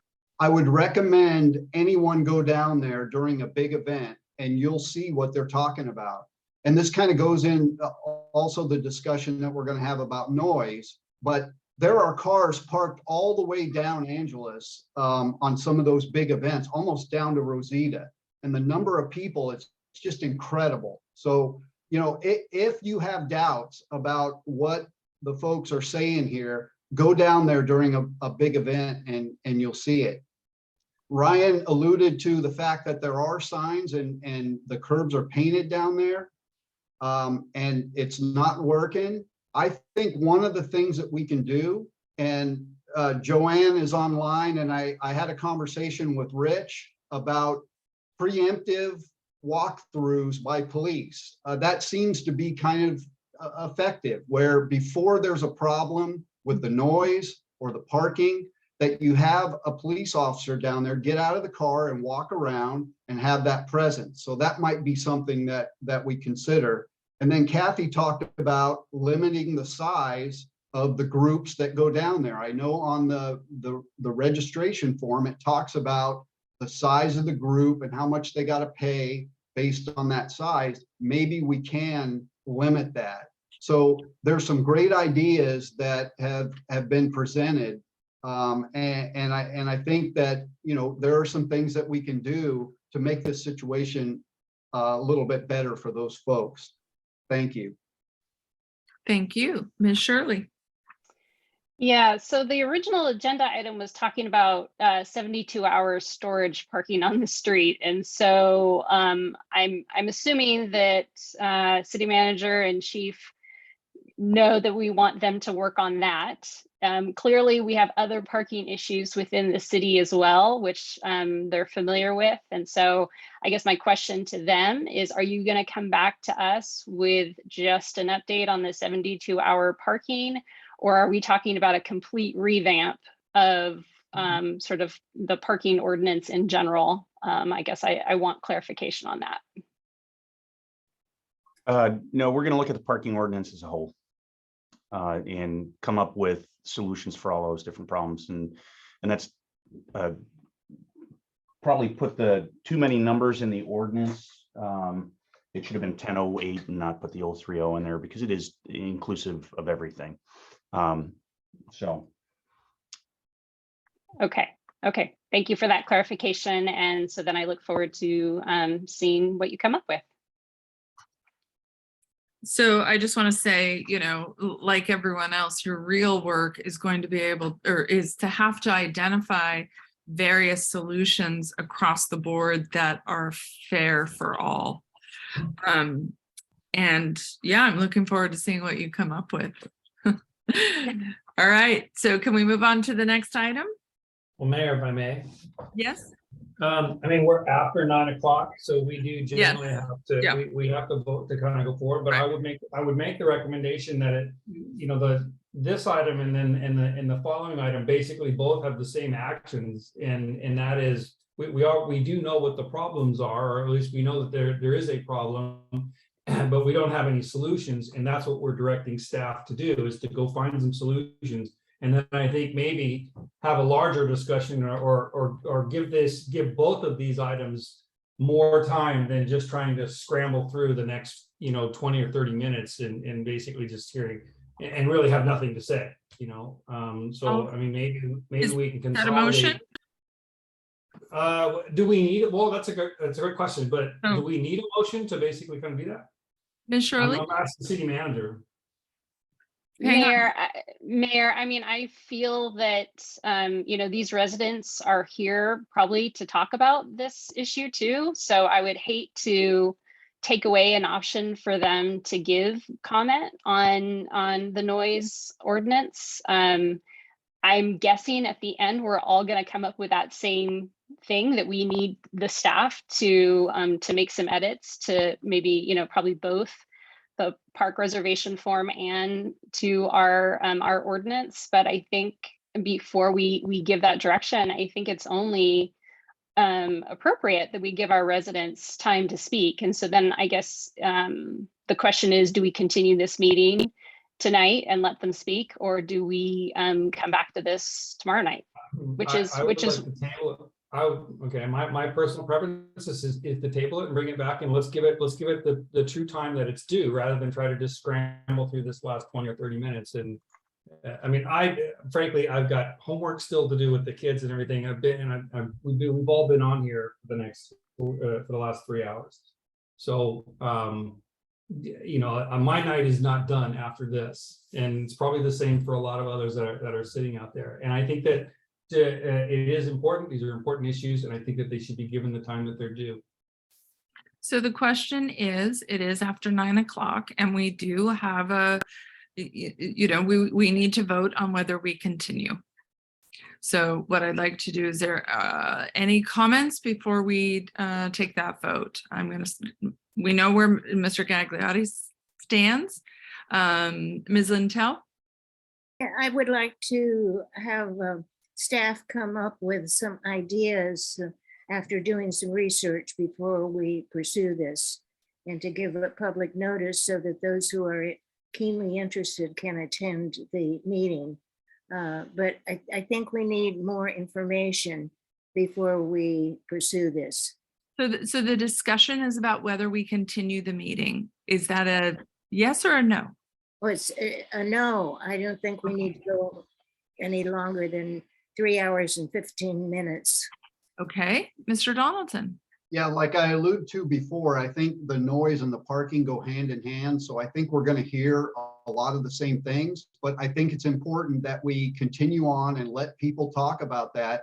I don't think it's going to take as much time, because we've already discussed a lot of the things that I think we need to do in the direction that we need to go in order to address the problems. So I would recommend that we continue. Okay, Ms. Shirley. I recommend we continue as well. Okay. And I too would like to continue, because we're all here, and I don't want to have to reschedule a meeting, you know, based on all of our availabilities. So on that, I'm hearing 3-2. Yeah. Okay, so we're going to move on, and what I'd like to do is turn this over to the city manager or chief to fill in whatever blanks we have about the loud noise ordinance. Go ahead, Chief. Mayor, Council, City Manager Girton, and everyone else here. These do go hand in hand. These issues overlap, and they're quality of life issues. And that's, again, why we wanted to bring them to the council, even though we don't have a lot of ideas, because we want to hear from you and the people in the neighborhoods. So our city noise ordinance is very much like our parking ordinance. It was written a long time ago. It is a little interesting to interpret. For instance, in the noise ordinance, there are things such as time. That's pretty cut and dried. 10 p.m. to 7 a.m. is when a lot of the restrictions go into place. And then other noises and amplifications and things like that that are either outdoor or indoor that can be heard at a place 200 feet distant, which is our 200-foot rule, which comes into issues at the park. But then, or such that the sound therefrom creates a noise disturbance across a residential or commercial property. What is the definition of a noise disturbance? Does that mean that you can't play music in your backyard for a barbecue that's reasonable because it travels across the fence line? So it's very convoluted. It's very difficult to enforce. There's a lot of interpretation in that. And truly, we would just like the tools to be able to enforce these things so that our residents, when they call us repeatedly, see us throw up our hands and say there's not a lot we can do except for very specific circumstances. One of the other issues in the park and what led to some commotion a week or two ago is a large event in the park. And then there was another group of folks who didn't reserve the park, but it was a large group and they were using the park. So there were two very large groups at the same time. One was planned, one was not.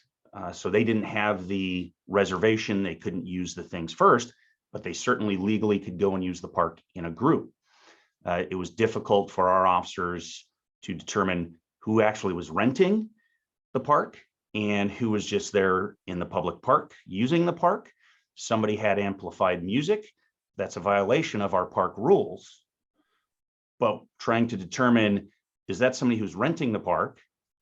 Or is that somebody who's just in the park legally who can use amplified music? So the two different situations, when a neighbor calls us and say, hey, they have, or a resident, they have amplified music, it may be that they're not renting the park, in which case they have the ability to amplify music in the park because it's not prohibited under the code, unless of course it travels 200 feet or across, creates a noise disturbance across a commercial or residential property, which is where we get into the difficulty in, assessing that and determining that and having a concrete thing to hang a citation on. So two things here. Do we want to redefine and distances, times, 10 o'clock is late. I've seen them as early as 8 o'clock in some of the jurisdictions I've worked, or 9 o'clock, as late starting at 8 o'clock, as early as 6 in some cases. Do we want a specific distance? Do we, that way, if you have a bad neighbor and they don't like that you're playing happy birthday or some songs for your little one's birthday, technically they could call the police and it could be a violation under this specific code. So trying to get more concrete, up-to-date modern language, both in our code and then aligning with our park rules, and additionally using other tools in the park rules for enforcement. And this can go across noise and it can go across parking and even upkeep of the park, where we require a deposit. And if we come down there and you are actually violating our noise ordinance, we can document it, keep your deposit. If your guests are parking or you're not, we can keep your deposit if you leave the park trashed. So this overlaps a whole lot of different areas, but it includes noise. And that's something that we want to clarify on our park rental, but also in our code. So City Manager Girton, if you have anything else to add before I turn it back to the mayor. Oh, that was great. Thank you. All right, Mayor. Thanks, Chief. So let's go out to Vice Mayor Gagliotti. Questions? You're muted.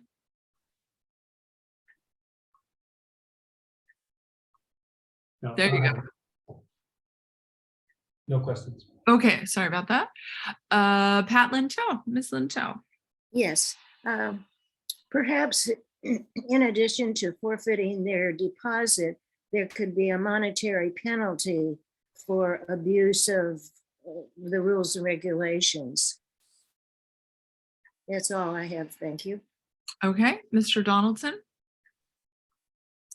Yeah, thank you, Mayor. The one comment I'll have is the rule needs to be consistent across the board, whether it's someone who's renting the park or they just happen to go down there in a large group. So I think that's key to whatever ordinance adjustment we make, that, yeah, you have to have equal standard when it comes to that. And then I'll also say again, I think there's a lot of preemptive police action that can happen. And it makes a difference when a police officer gets out of their car and walks around the park and walks around where people are parked. It does make a difference. And that way, you're solving a problem before someone has to go in and make a complaint about it. Thank you. Okay, Ms. Shirley.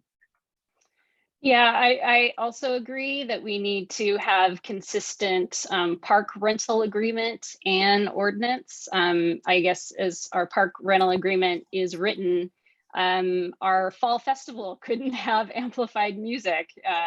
Or although maybe in our ordinance, I did have a question on C3 of our ordinance.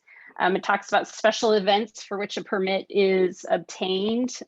So you're kind of exempted from this. And so, maybe that applies to our citywide events. All that needs to be clarified. And so I think it's clear that I'd really like staff to go out to other jurisdictions and municipalities to see how they define, because you're right, how we define a loud noise is very unclear. And so a greater definition would be beneficial. And yeah, I guess, I understand that the people who live at the park have issues with, loud music and things like that at the park. So I'm hoping we can find a compromise there.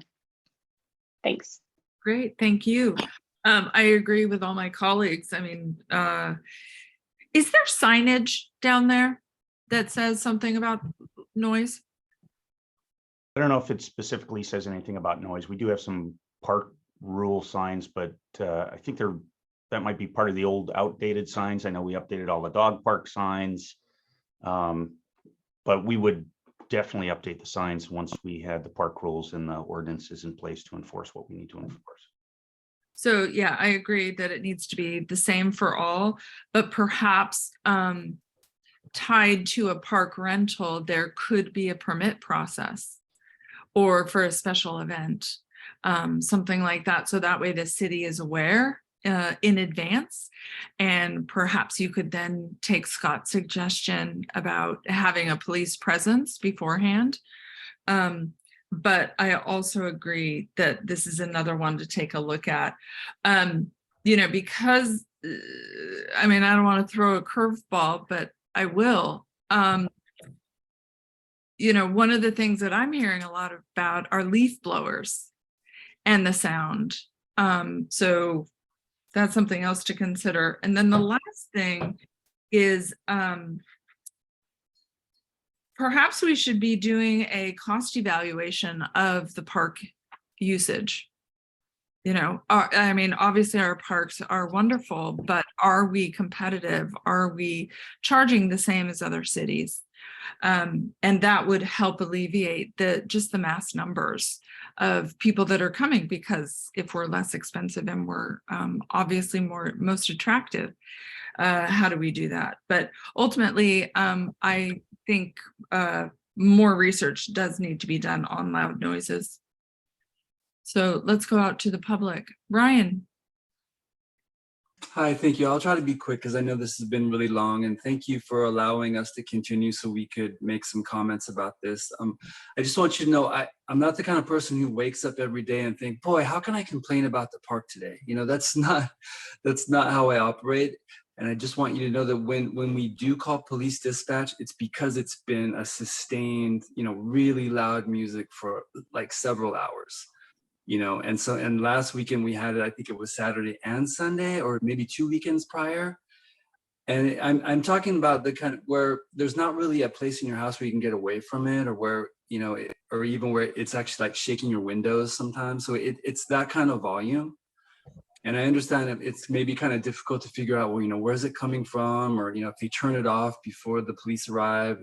So there's all those things that play, but it is something that, as much as the park can be beautiful, and we talk about how it's so nice to hear kids playing out there and families are out there having a good time, and there are people that can use the park. They can be even a big group and they play music at a reasonable level, and there's no problem. It's just you get in people that just do not know what reasonable levels of music is, or don't really care, and it can just kind of turn your weekend to a nightmare, to where we kind of sometimes just have to leave to get away from it, because it just it starts driving us nuts at some point. So thank you for listening to us, and I hope you'll find some solutions for us. Thanks. Thanks, Ryan. Louise. Yeah, we here at the Oaks have a slightly different problem. We have a problem with, I believe it is the AT&T yard security system. If somebody gets too close to their fence or is actually in their yard, I at my condo, which is a good quarter plus mile away, will hear, "You are trespassing. Leave the area immediately," at 3 o'clock in the morning. And especially when weather was warmer and people are sleeping with their windows open. I know that they've been talked to about it before. And I do believe that it falls under the current noise ordinance, but it really probably also need to look at security cameras, because some of our neighbors have security cameras that are also say, you are being videoed and it's loud enough to disturb their neighbors. It's not 200 feet away, it's 20 feet away, but at night, if somebody walks in front of their door, their ring talks to them and it's disturbing their neighbors. So it's not, I really sympathize with the park and the noise down there, but that's not the only place we have noise problems. Thank you. Thank you, Louise. Mr. Clark. Good evening again. John, two specific cities that I know have already nailed this. One is, of course, Carmel, and the other is one where my kids lived for a little while north of San Francisco, called Tiburon. Nice little community, got a park in there, and I know they've nailed the noise thing. So I know you can call up those guys and get their thing and probably get a good map for what you want to put together quite easily. And then a decibel reader. We just set a certain decibel level down there. And other than those weird days when the wind's going the wrong direction, all an officer has to do is walk down there with his little decibel reader and say, I'm going to shut you down, and you'll be done with this whole thing. Make it easy. Keep it simple. Thanks. Thanks, Jim. Scott. Hello again, this is Scott. Next to the park for over 30 years. I live directly to the park, and I just wanted to let you know about the current park. It's mounted on the left post of the kiosk, 3 6 inches above the ground to the top of the sign. The sign is 2 feet by 3 feet. The 7th item down talks about parking. There's in that called, you can read the sign from about 20 feet away. There is random laminated paper signs posted on the park gates here and there, held down by zip ties. So loud music and parking is an ongoing problem. With my doors and windows shut, if I can clearly make out the word, "Girls Just Gotta Have Fun" by Cyndi Lauper, too loud. I think when the park is booked, the police need to be notified.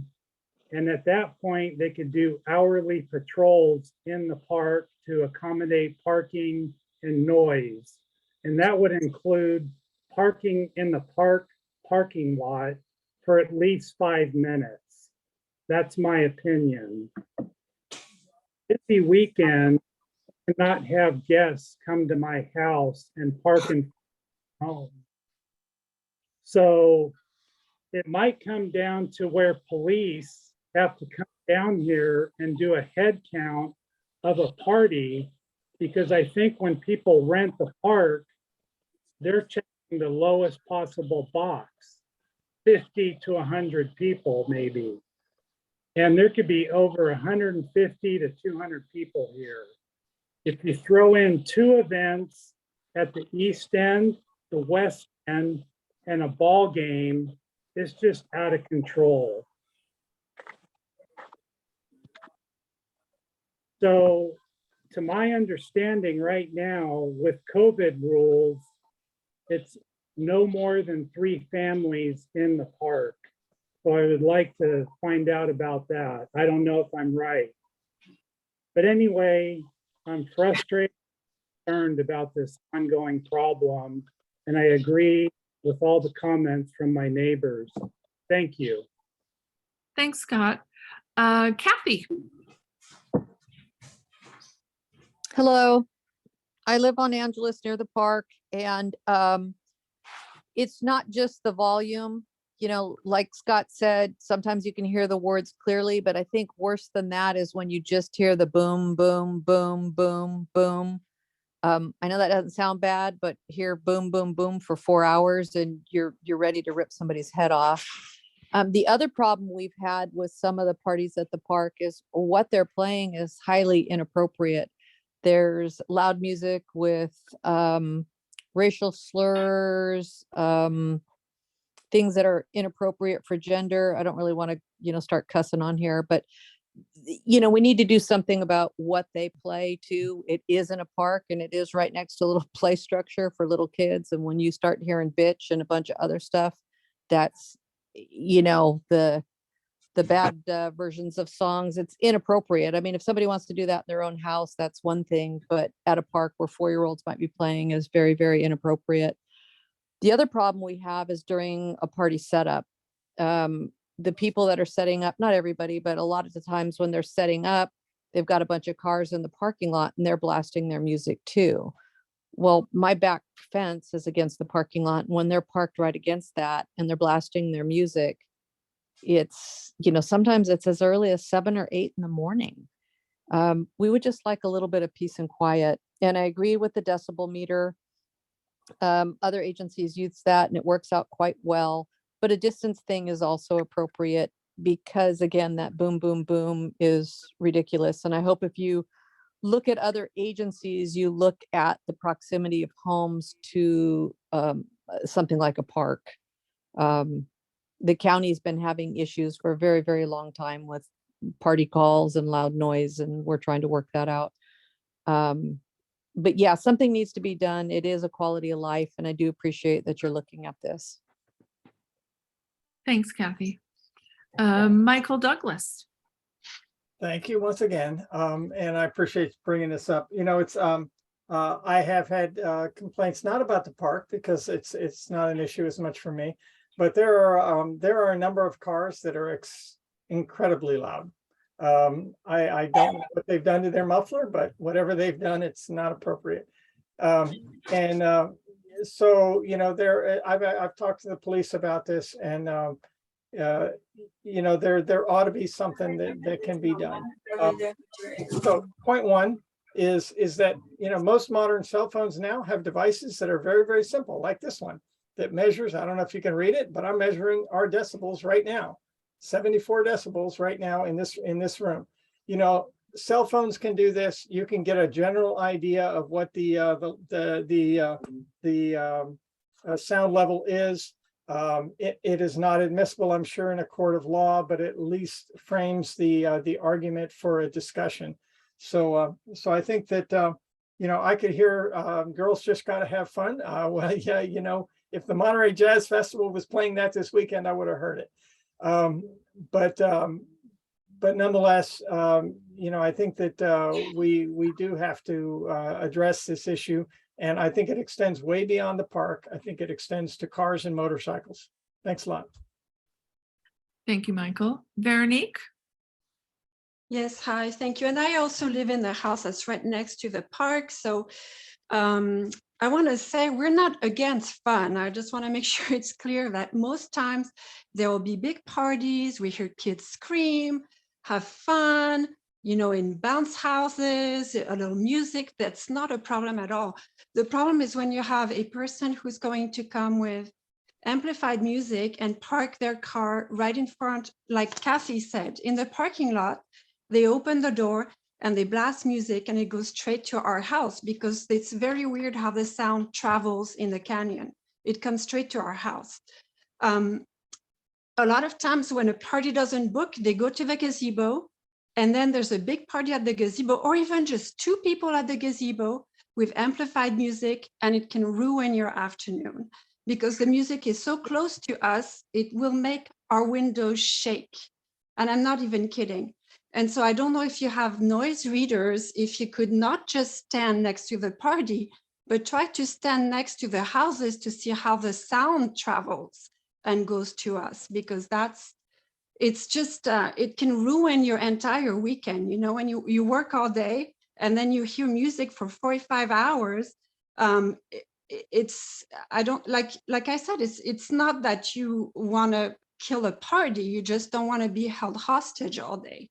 The other thing I wanted to say about the amplified music rule, maybe you should make it so that when people have a party, you should not be allowed to play music unless it's an exception. Like Councilwoman Shirley was mentioning parties for the fall festival, or planned parties, so that we know ahead of time. And as a matter of fact, maybe when you have a planned party, shoot an email to Kathy's house and our house, so we know, since really most of the times it's only 2 or 3 houses that are bothered, and then you travel down a couple of houses, people don't have a problem anymore because they don't hear the sound. So anyway, I'm rambling, but I want to say we're not against fun. We're against amplified music so close to our houses that, you end up being snappy with a person who's coming to respond, or like getting frustrated because you're calling dispatch and they can't come in an hour, so you have to wait 2 hours or whatever.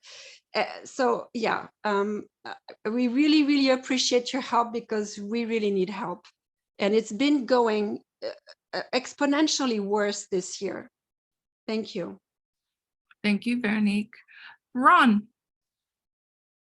Yes, I'd just like to reiterate what all my friends and neighbors have said about the parking issues. A couple other things about that is a lot of people seem to not know how to park.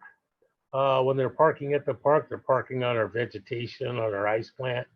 I live on Adair Place, Adair and Angeles, and along the street Angeles side of my house, there's ice plant, and I always find beer bottles and garbage and debris kind of stuffed in there. So that's another area for concern.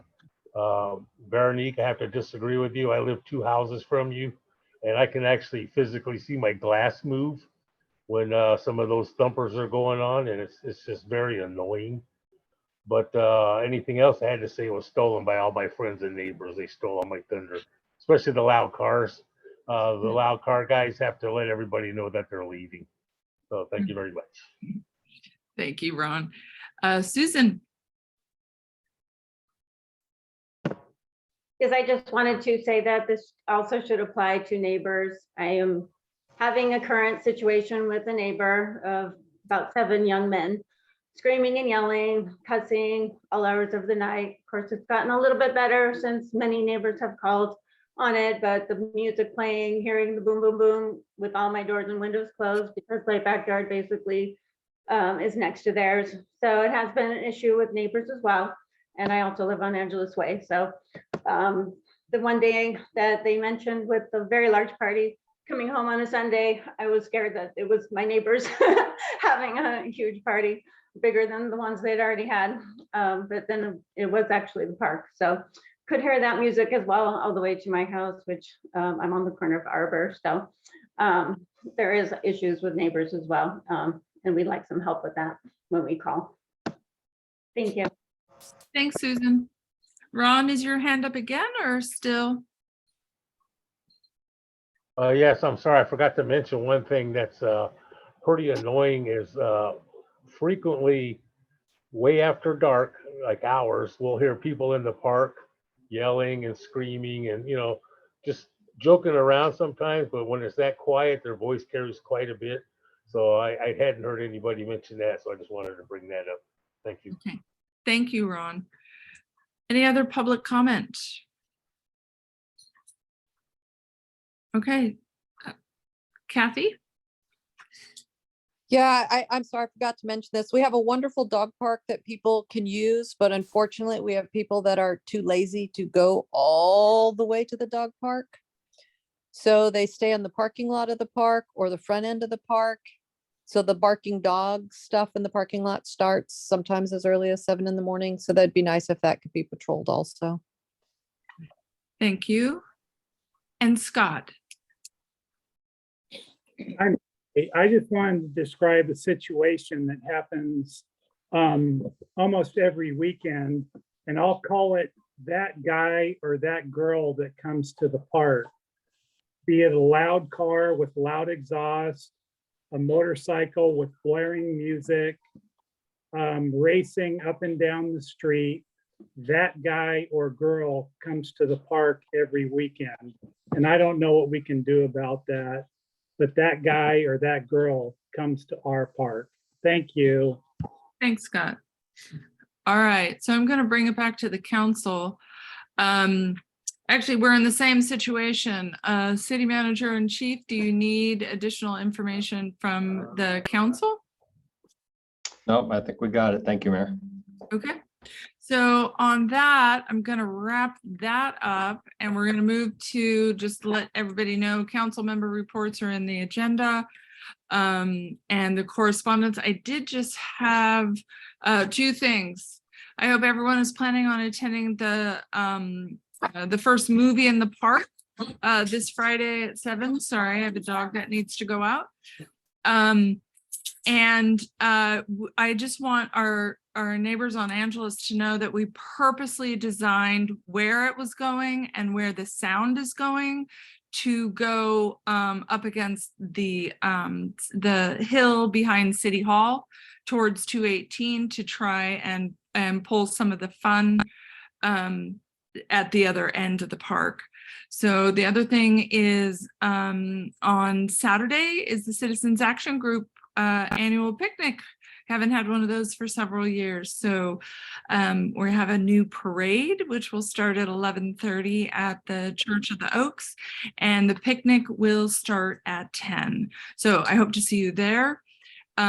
Correspondence, you'll see all of the flyers there. I also received a flyer late for an upcoming Zoom meeting with the mayor of Sacramento entitled "How Can California and its Cities House More People and Achieve Zero Carbon Emissions?" So this will occur next Thursday, October 6th at noon. If you're interested, let me or Karen know. I'll get her the flyer.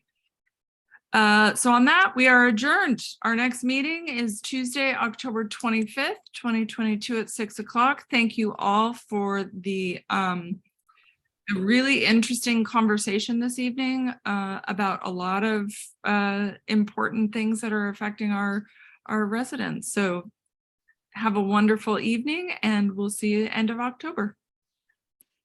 Night, everyone. Night. Good night. All right.